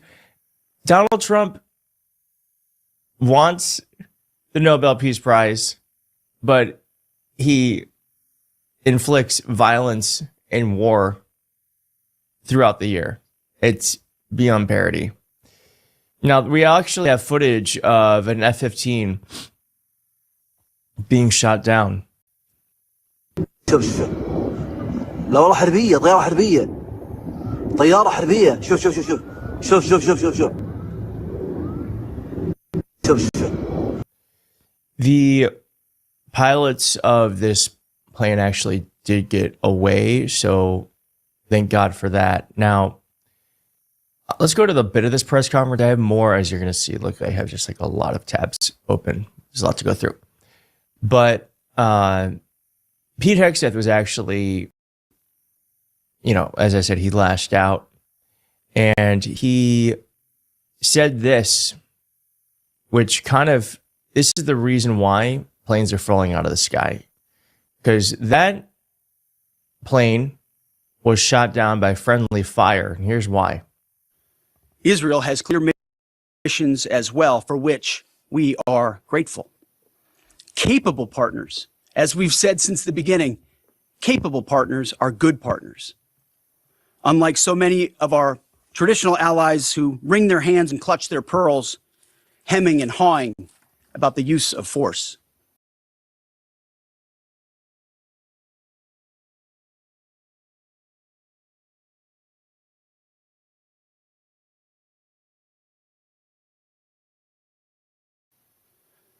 America, regardless of what so-called international institutions say, is unleashing the most lethal and precise air power campaign in history. What I said, I was on mute. Understand that he has to read this. He is actually reading this. Listen at what he's saying and see that he has to read this simple ass shit that he's talking about. Partners are good partners. Sounds like a State Farm commercial. Let's see, hear this again. As well, for which we are grateful. Pete Hegseth was actually, as I said, he lashed out and he said this, which this is the reason why planes are falling out of the sky. Because that plane was shot down by friendly fire. And here's why. Israel has clear missions as well, for which we are grateful. Capable partners. As we've said since the beginning, capable partners are good partners. Unlike so many of our traditional allies who wring their hands and clutch their pearls, hemming and hawing about the use of force. America, regardless of what so-called international institutions say, is unleashing the most lethal and precise air power campaign in history. B-2s, fighters, drones, missiles, and of course, classified effects. All on our terms, with maximum authorities. No stupid rules of engagement, no nation-building quagmire, no democracy-building exercise, no politically correct wars. No stupid rules of engagement. Fred Wellman pointed out why that's kind of appalling. Rules of engagement are key to preventing things like our ally Kuwait shooting down 3 of our F-15s this morning. Hegseth is an absolute idiot who is rightly pushed out of the military as a failed major. Pentagon briefers acknowledged to congressional staff in a briefing Sunday that Iran was not planning to strike U.S. forces or bases in the Middle East unless Israel attacked Iran first. Why this matters, it undercut the Trump administration's argument on Saturday that Iran was planning to potentially strike the U.S. preemptively imposed an imminent threat. That's so funny because Scott Jennings said this. Senior Trump administration officials tell me that credible intelligence indicated Iran planned preemptive missile strikes against U.S. military targets in the region and against civilian targets as well. Failure to act would have resulted in mass U.S. casualties. Are you telling me? And Scott Jennings will be right back on CNN today, being paid, as he called himself, good money to sit on CNN and throw up bullshit and lies to both sideism, every argument that is made. That Scott Jennings would have lied? Or maybe he was just lied to. I'll give him the benefit of the doubt. Oil prices are up 10% as markets opened on Sunday, underscoring the economic risk of the widening conflict following the U.S.-Israeli attacks on Iran. Again, Donald Trump elected to do a few things. Release the Epstein files. Okay, well, he's not doing that. Also, to help America first, MAGA's calling this war America last, and just to bring the prices down. He was really hired for that job, to take the prices down. He's done the opposite. Things are more expensive than ever. Again, MAGA, how's your vote? How's your vote looking? I don't mean to put salt in the wounds, but yikes. Chris Murphy, I thought this is really smart. He said the cost of this Iran war debacle will likely be more than the cost of extending the ACA health insurance subsidies. And if you ask Americans, which do you want, another war in the Middle East or lower healthcare costs at home? Is a margin 90 to 10, 95 to 5? We got to run on that. That is such a good point that we should really talk about what these wars cost and what we are what we are taking away from ourselves in order to, I mean, really just kill. How is this making us safer? I think we were just as safe a week ago. I actually think we're less safe today because now we're a target in a way that we weren't before. And by the way, and we have far fewer allies that is going to give a shit when something disastrous happened to the United States. This link is in my description box under Keg Breath. He did not even play a piece of the clip thus far. Let me see if there's anything else. He may get to it, but I'll go over there and check out Keith Edwards. He does great commentary. Let's go over and to the entire press conference ourselves. Why don't we? Let's go check out this Pete Keg Breath and Raising Cane, the unqualified. What is he? What position does he have? The unqualified Joint Chief of Staff, Raising Cane. Let's go over there and see what they had to say in their White House briefing, since your president is not showing his face for the White House briefing. Let's see what they had to say. I'm glad that I found out that they did a press conference. So we'll mosey on over that and check out what your government is saying to you about these unauthorized strikes on Iran.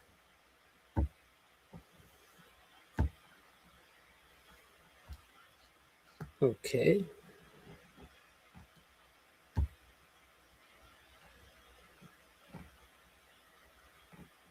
Anybody? Who is that? The chairman's mic. Check 1 2. Check 1 2. Audio check 1 Mic 2. check. We're doing a final mic check for the pool as well as DMA, No, as well as a cell phone announcement. Please silence all cell phones. Check 1 2. Check 1 2. About 4 minutes. They doing the mic check. Audio check 1. Here we go.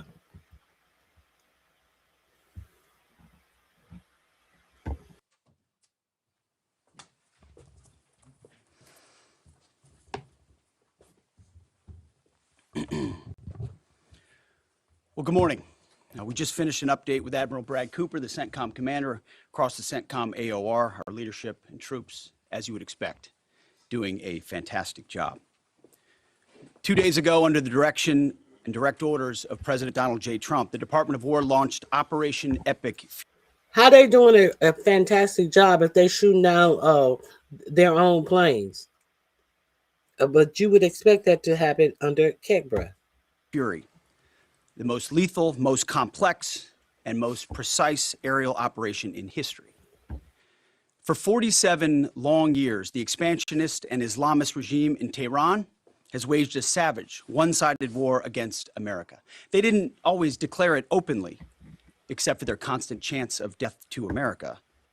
Oh, so them saying death to America was actually strikes on America that they did for 40. So what we did the other day it was we are saying that them saying things that we didn't like to them for 48 years, you say, is the reason why we struck them. This is the rationale.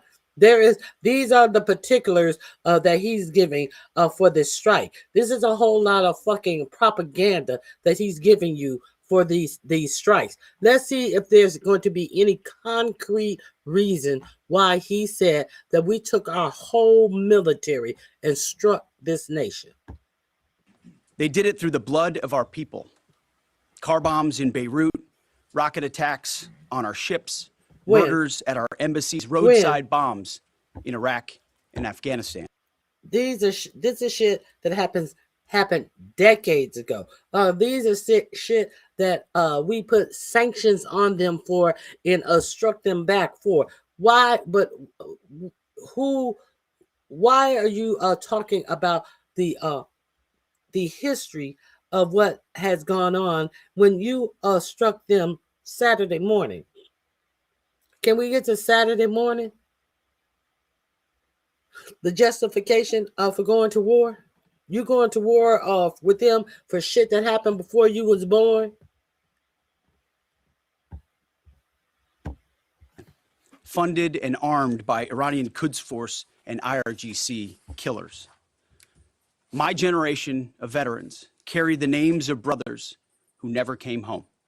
Brothers butchered by Iranian-backed roadside bombs and well-armed militias, thousands of our own.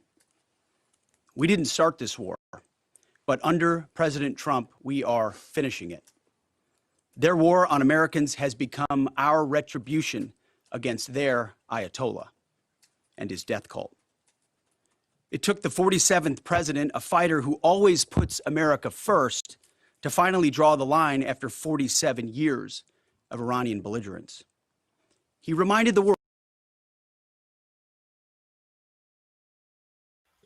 The 47th president is a fighter where? When? When did he become a fighter? I believe he was dodging fights. But he find it okay to send other people's children out to fight. And you have not enunciated why the strikes happened as of yet. Hey, Z Sarah. He's just listing stuff that happened anywhere in the Middle East at any time. Correct. What does Beirut have to do with Iran? Correct.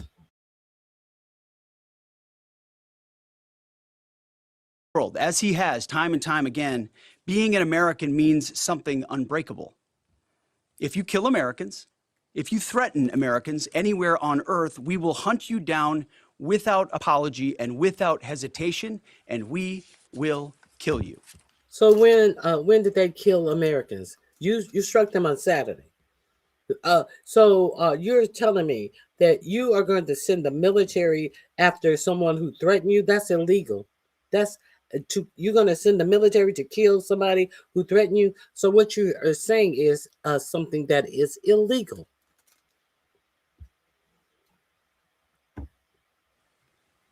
President, and you're so stupid that you can't even come up with this. You have to make sure that you purse your words in a pre-written statement to say dumb shit.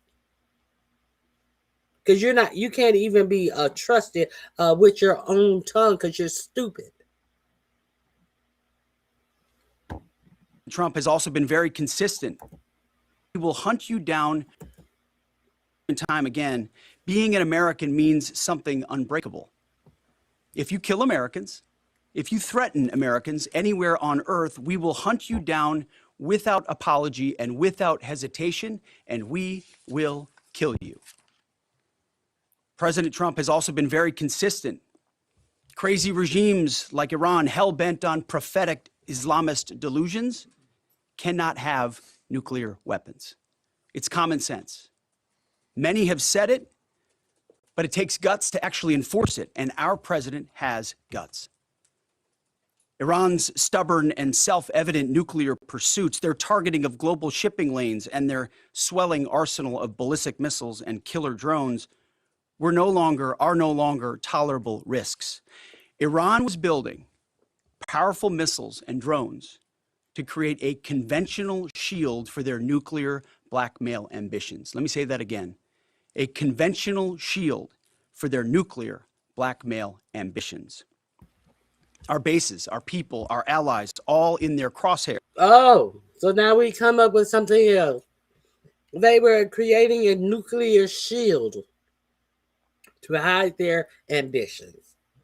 So you have nothing. You have absolutely nothing. Hide what ambitions? Their plans. Plans, ambitions are things that you want to do in the future. So they created a nuclear shield. What was this? What was this dumb shit?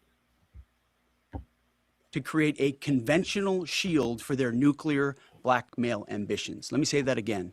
Yeah, say that again. A conventional shield for their nuclear blackmail ambitions. But you got to read it off because you ain't never said those 5 words in succinct order before in your life because it's bullshit. our bases, our people, our allies, all in their crosshairs. Iran had a conventional gun to our head as they tried to lie their way to a nuclear bomb. It almost worked under Obama and his terrible deal, but not under this president. Turns out the regime who chanted death to America and death to Israel was gifted death from America and death from Israel. He is such a numbnuts. All of this bullshit hyperbole of this bad deal from Obama. What made the deal bad? Because the UN inspectors went in there and found that he was in fact complying with the deal. But you never hear them say what was bad about the deal. What was bad about the deal was Netanyahu told you it was a bad deal. Let's keep it a buck. You motherfuckers are some bitches. This is not a so-called regime change war. But Oh, the it regime isn't? sure did change. Oh. And the world is better off for it. Today, Well, in their death. what it is about regime change. It's not about regime change. What is the war about? About them saying words? About them allegedly lying to you? About them building some blackmail, nuclear shield, blackmail bullshit, whatever the bullshit that you just said?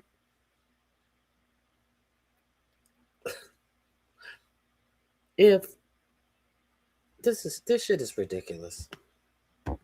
Desperation, the enemy is unmasked as Iranian missiles and drones rain down indiscriminately on the hotels, airports, apartments, and other civilian targets of their neighbors. Cowardly terrorist tactics from a regime that for decades has trafficked in cowardly terrorist tactics, lies, death, and destruction to this.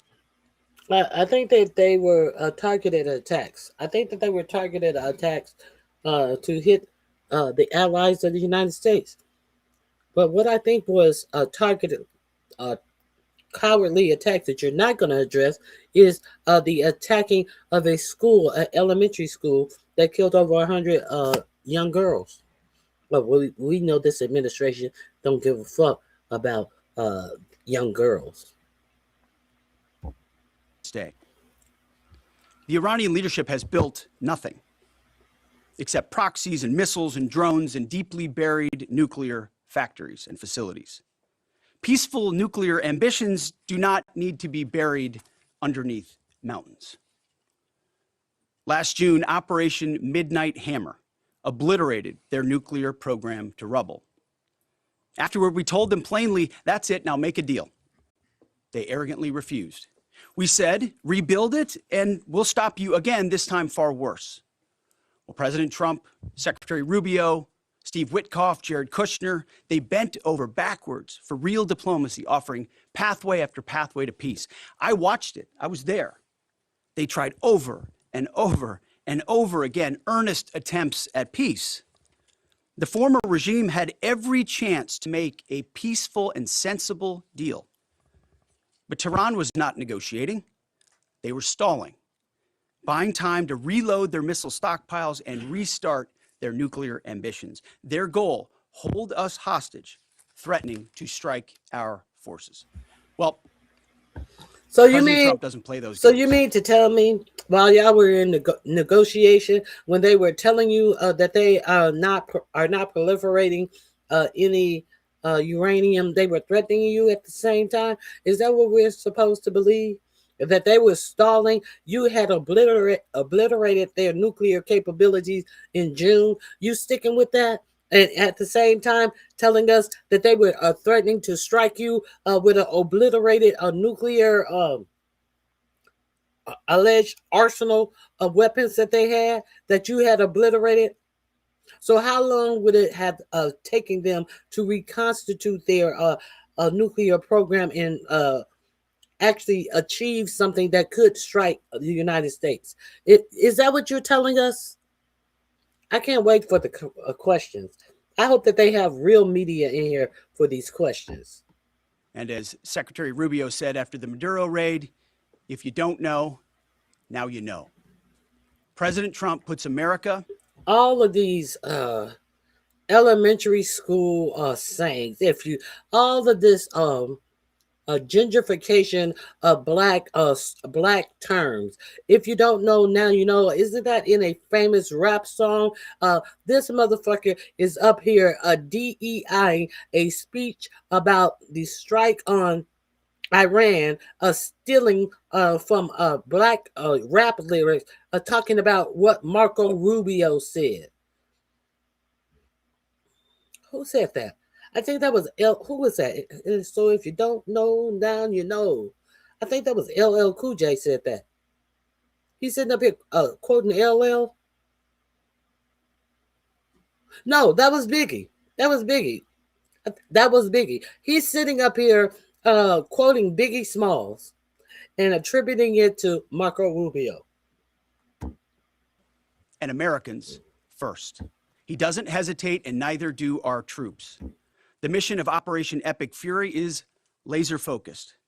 Destroy Iranian offensive missiles, destroy Iranian missile production, destroy their navy and other security infrastructure, and they will never have nuclear weapons. We're hitting them surgically, overwhelmingly, and unapologetically. With every passing day, our capabilities get stronger and Iran's get weaker. We set the terms of this war from start to finish. Our ambitions are not utopian. They are realistic, scoped to our interests and the defense of our people and our allies. Speaking of people, we hope the Iranian people take advantage of this incredible opportunity. President Trump has been clear, now is your time. To Iranian security forces, choose wisely. President Trump has also been clear about your fate in either direction.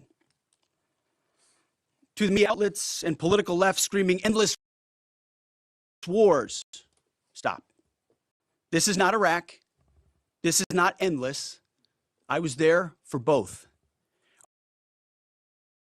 Our generation knows better, and so does this president.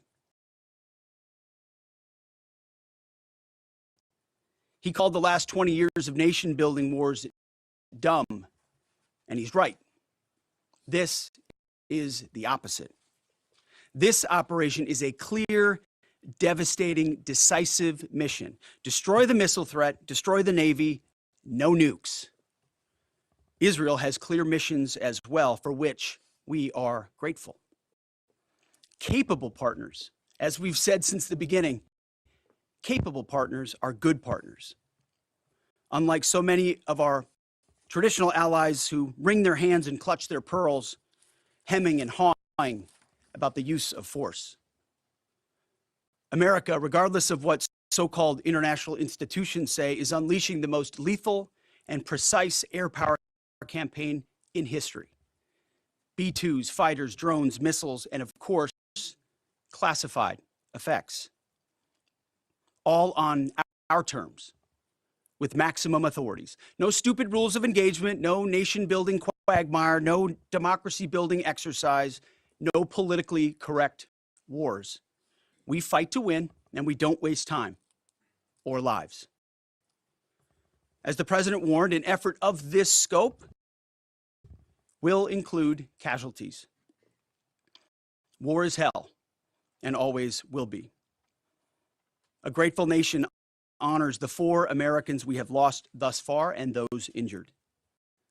The absolute best of America.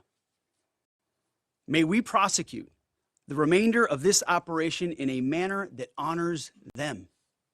No apologies, no hesitation, epic fury for them and the thousands of Americans before them, taken too soon by Iranian radicals. Before I turn it over to General Kane for the operational update, let me speak straight to you, the Joint Force, our warriors on the front lines. This is your moment. This is the generational turning point America has waited for since 1979, and since the rudderless wars of hubris my generation, our generation, endured. Don't listen to the noise. Just stay focused. Our commander-in-chief is steady at the wheel. We face a determined enemy, but you are better. But we must prove it every single day. History doesn't care if we're tired, if we're scared, or if the fight feels big. It demands warriors who rise anyway. Peace through strength, the warrior ethos, lethality, unity of purpose, those are not slogans. They're the beating heart of what it means to wear the uniform, that uniform. You think clearly under fire, you act decisively in chaos, you uphold the Constitution, and you uphold our country without hesitation. We are not defenders anymore. We are warriors, trained to kill the enemy and break their will. History is watching. Be the force you swore an oath to be: focused, disciplined, lethal, and unbreakable. We will finish this on America First conditions of President Trump's choosing. Nobody else's, as it should be. And know this above all, President Trump and I have your back always.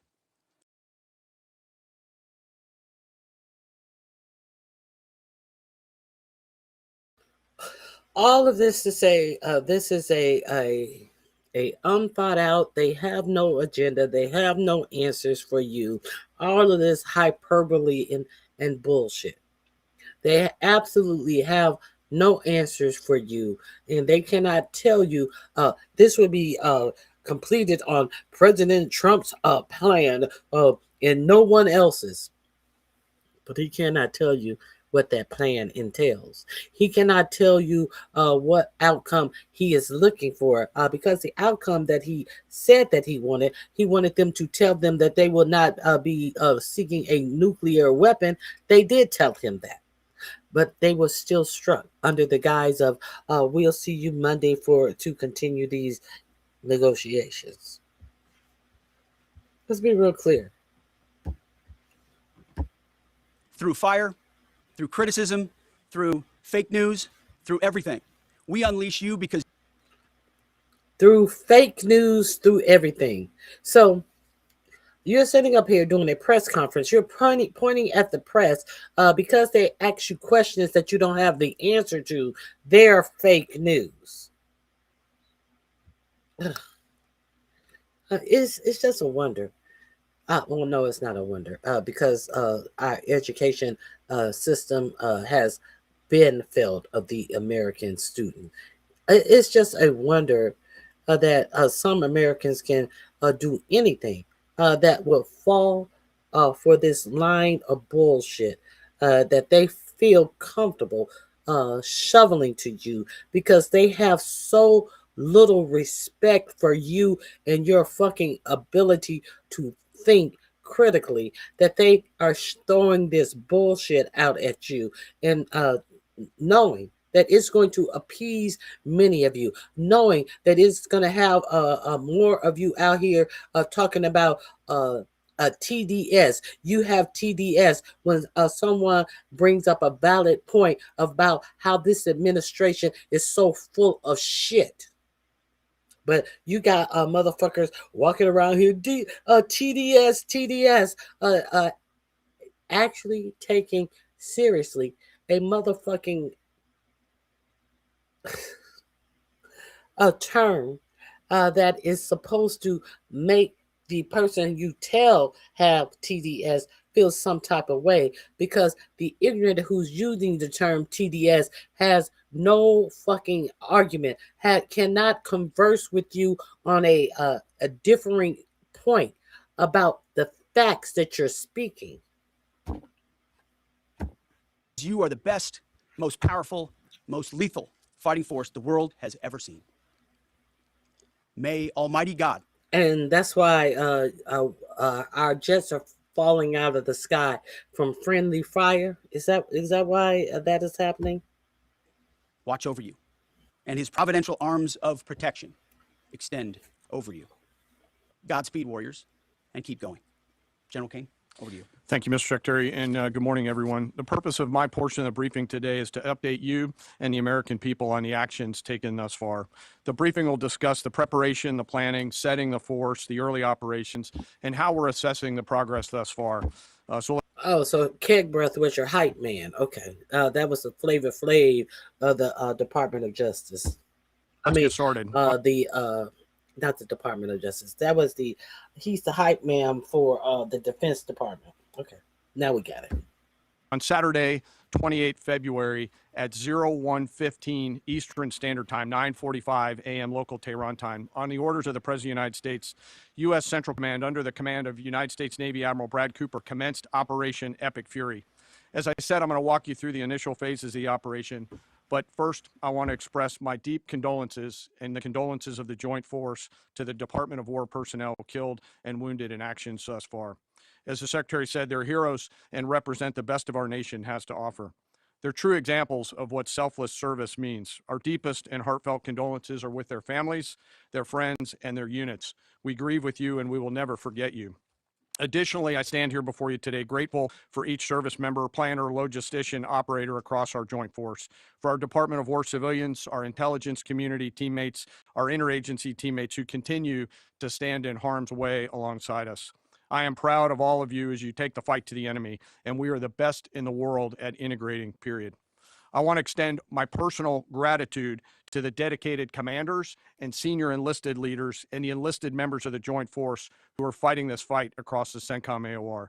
In addition to Admiral Cooper and Fleet Master Chief Compton, I want to highlight a few today. U.S. Army Central Command Commander Lieutenant General Pat Frank, who along with his team are fighting the counter-missile and counter-drone fight. United States Navy Central Command Commander Vice Admiral Kurt Renshaw and his team, who are engaged with the Iranian Navy and projecting American naval combat power from the seas. And United States Air Force Central Command Commander Lieutenant General Derek France and his leadership team, who are crushing Iranian targets from the air. I want to highlight the support to the CENTCOM fight from other combatant commands who are directly involved with this effort, to include U.S. Spacecom, U.S. Cybercom, and U.S. UCOM. I also want to specifically call out United States Transportation Command and U.S. STRATCOM for their contributions to this fight. We cannot project American combat power at the time and place of our choosing without both.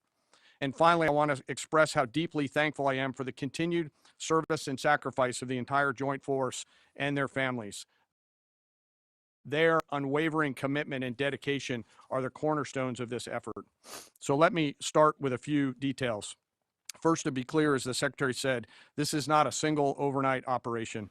The military objectives that CENTCOM and the Joint Force have been tasked with will take some time to achieve, and in some cases will be difficult and gritty work. We expect to take additional losses, and as always, we will work to minimize U.S. losses. But as the Secretary said, so we hear you're taking losses, but we don't hear what the end game is. We have not heard any reasoning for you going in with the understanding that you're going to be taking losses, but we don't even understand why you went in.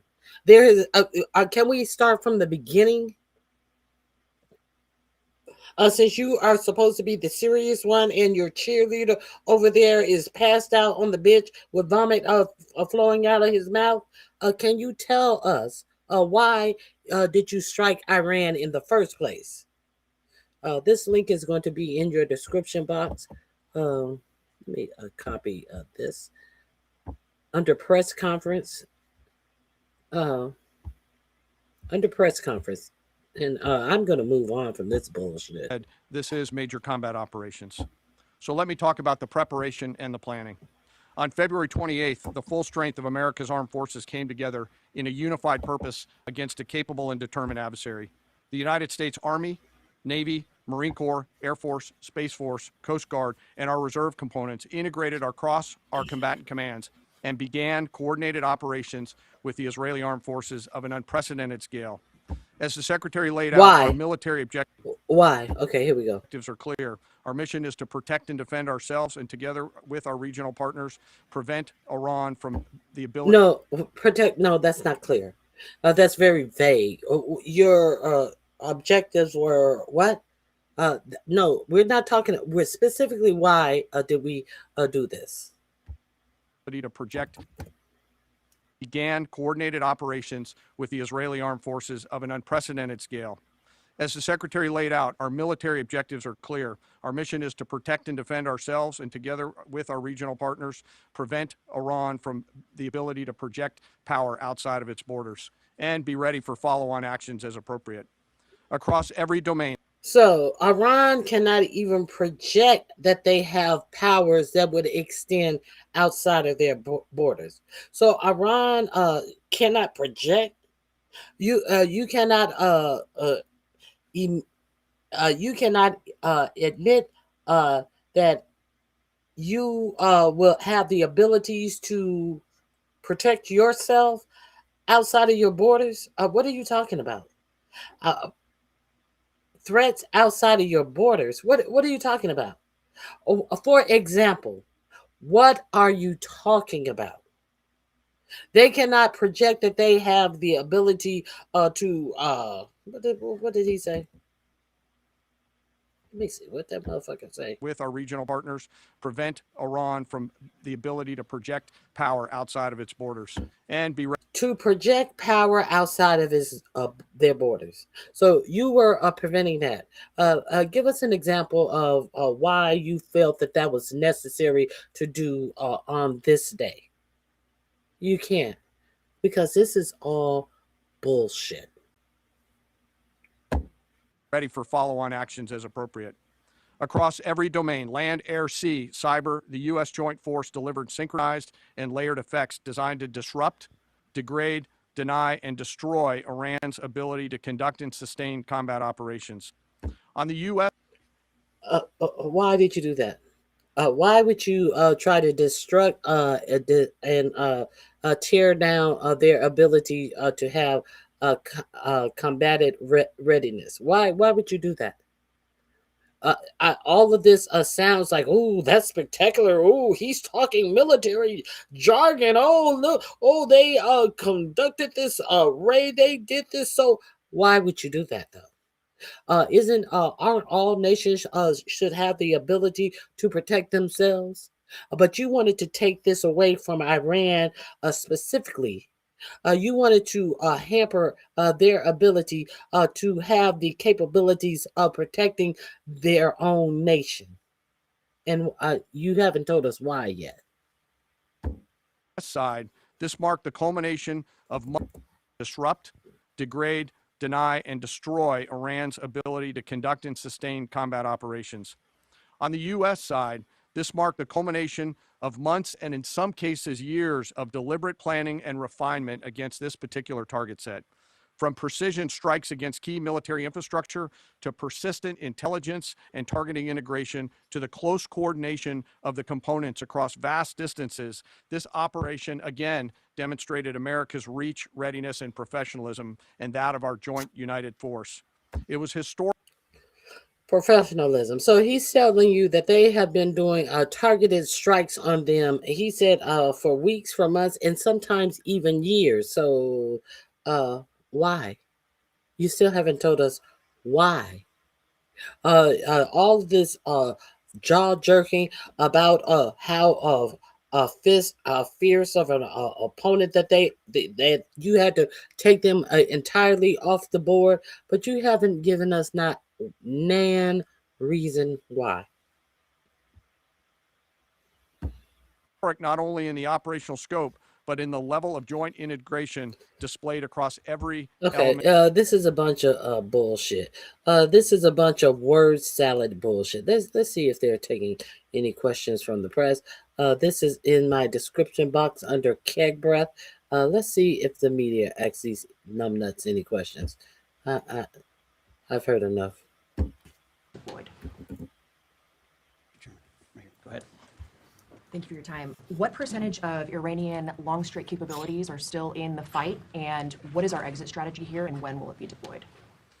Well, they have long-range strike capabilities, which we are hyper-focused on. The brief we got just this morning, Admiral Cooper knows exactly and precisely what kind of threat matrix he's looking at, the way they might change their techniques, and how we adapt to that.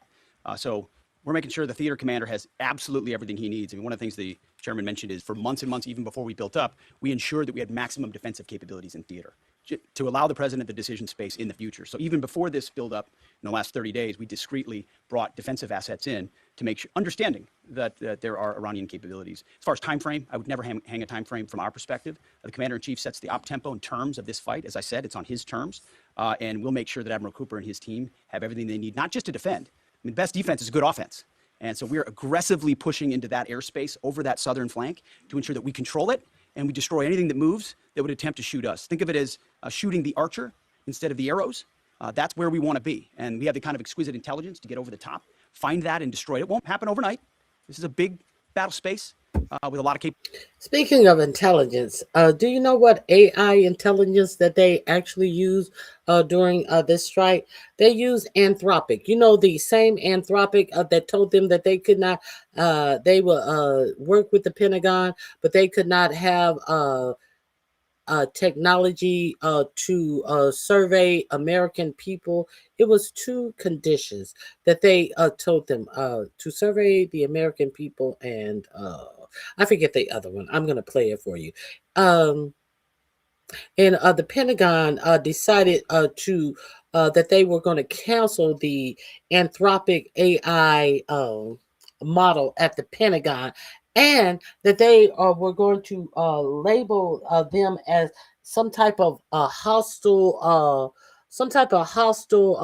company, and that would mean that no one should work with Anthropic.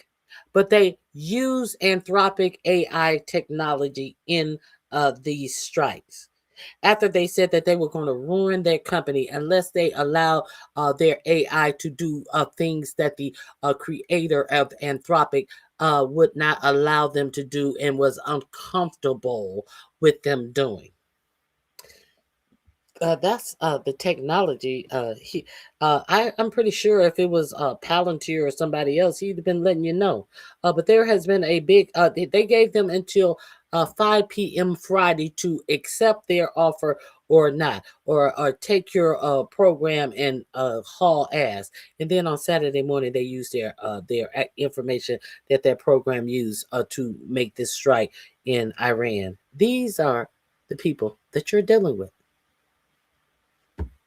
Capabilities. That's part of the reason why it's such a threat to us. That's why I talk about conventional umbrella to blackmail nuclear ambitions. They were building up this conventional arsenal in order to ensure that no one would ever block them from their ability to get nuclear weapons. So we're very clear-eyed about the nature of this Iranian threat, and we're going to get after it. I don't know if you have anything to add to that, Mr. Chairman. Thank you for the question. The only thing I'll add is that unlike an operation, a single operation like Midnight Hammer or Absolute Resolve, it'll take some time for us to conduct battle damage assessment, and the targeting cycle that CENTCOM will run will take those things into effect. Admiral Cooper will adjust his plan and fires accordingly to ensure that we're attriting that. He's focused on long-range strike capability coming out of the enemy, and that's a key and essential part of it. Capabilities that still exist from the enemy front. Yeah, that's what I mean when I say we're still doing BDA. Normally we'd be able to see a singular thing and we'd assess pretty quickly. He's doing offense and assessment simultaneously, so it'll take longer for us to assess than it would in a single operation. Secretary Hicks, I think, really two questions for you. The president said yesterday that we will leave Iran when we complete all of our objectives. What are our objectives? And can you share more information on how the soldiers who were killed were killed? Well, I laid out the objectives, as did the chairman. They're completely nested. I mean, Iran has an ability to project power against us and our allies in ways that we can't tolerate. So whether that's ballistic missiles and drones. No, you didn't lay out anything. You laid out a bunch of vague word salad. You laid out absolutely nothing.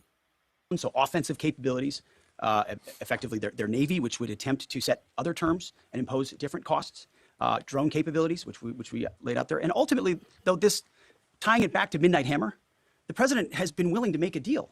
You can't have a nuclear bomb. Radical Islamists can't have a nuclear bomb that they wield against the world. He gave them every single opportunity. Then we precisely took it away. And even then, after that, they didn't have that. They didn't come to the table with a willingness to give it away. So ultimately, he's lying. Nuclear ambitions, which never ceased, are something that had to be addressed as well. So that's a discrete sense of what's being addressed here to ensure that they can't use that conventional umbrella to continue a pursuit of nuclear ambitions. And then as it pertains to the U.S. casualties, that particular incident was, you have air defenses and a lot's coming in and you hit most of it. And we absolutely do. We have incredible air defenders. Every once in a while, you might have one, unfortunately, we call it a squirter that makes its way through. And in that particular case, it happened to hit a tactical operations center that was fortified, but these are powerful weapons. So we certainly will do, as I said, moments like that as we remember them and we take care of them and take care of their families, only stiffen our resolve to ensure that we do this properly. Thank you. Yeah. Right here. Thank you, Secretary Hegseth. I had two questions for you. First, are there currently any American boots on the ground in Iran? No, but we're not going to go into the exercise of what we will or will not do. I think it's one of those fallacies for a long time that this department or presidents or others should tell the American people, this, and our enemies, by the way, here's exactly what we'll do. Here's exactly how long we'll go. Here's exactly how far we'll go. Here's what we're willing to do and not do. It's foolishness. And so President Trump ensures that our enemies understand we'll go as far as we need to go to advance American interests. But we're not dumb about it. You don't have to roll 200,000 people in there and stay. He just said it. We'll go however and we need to go to advance American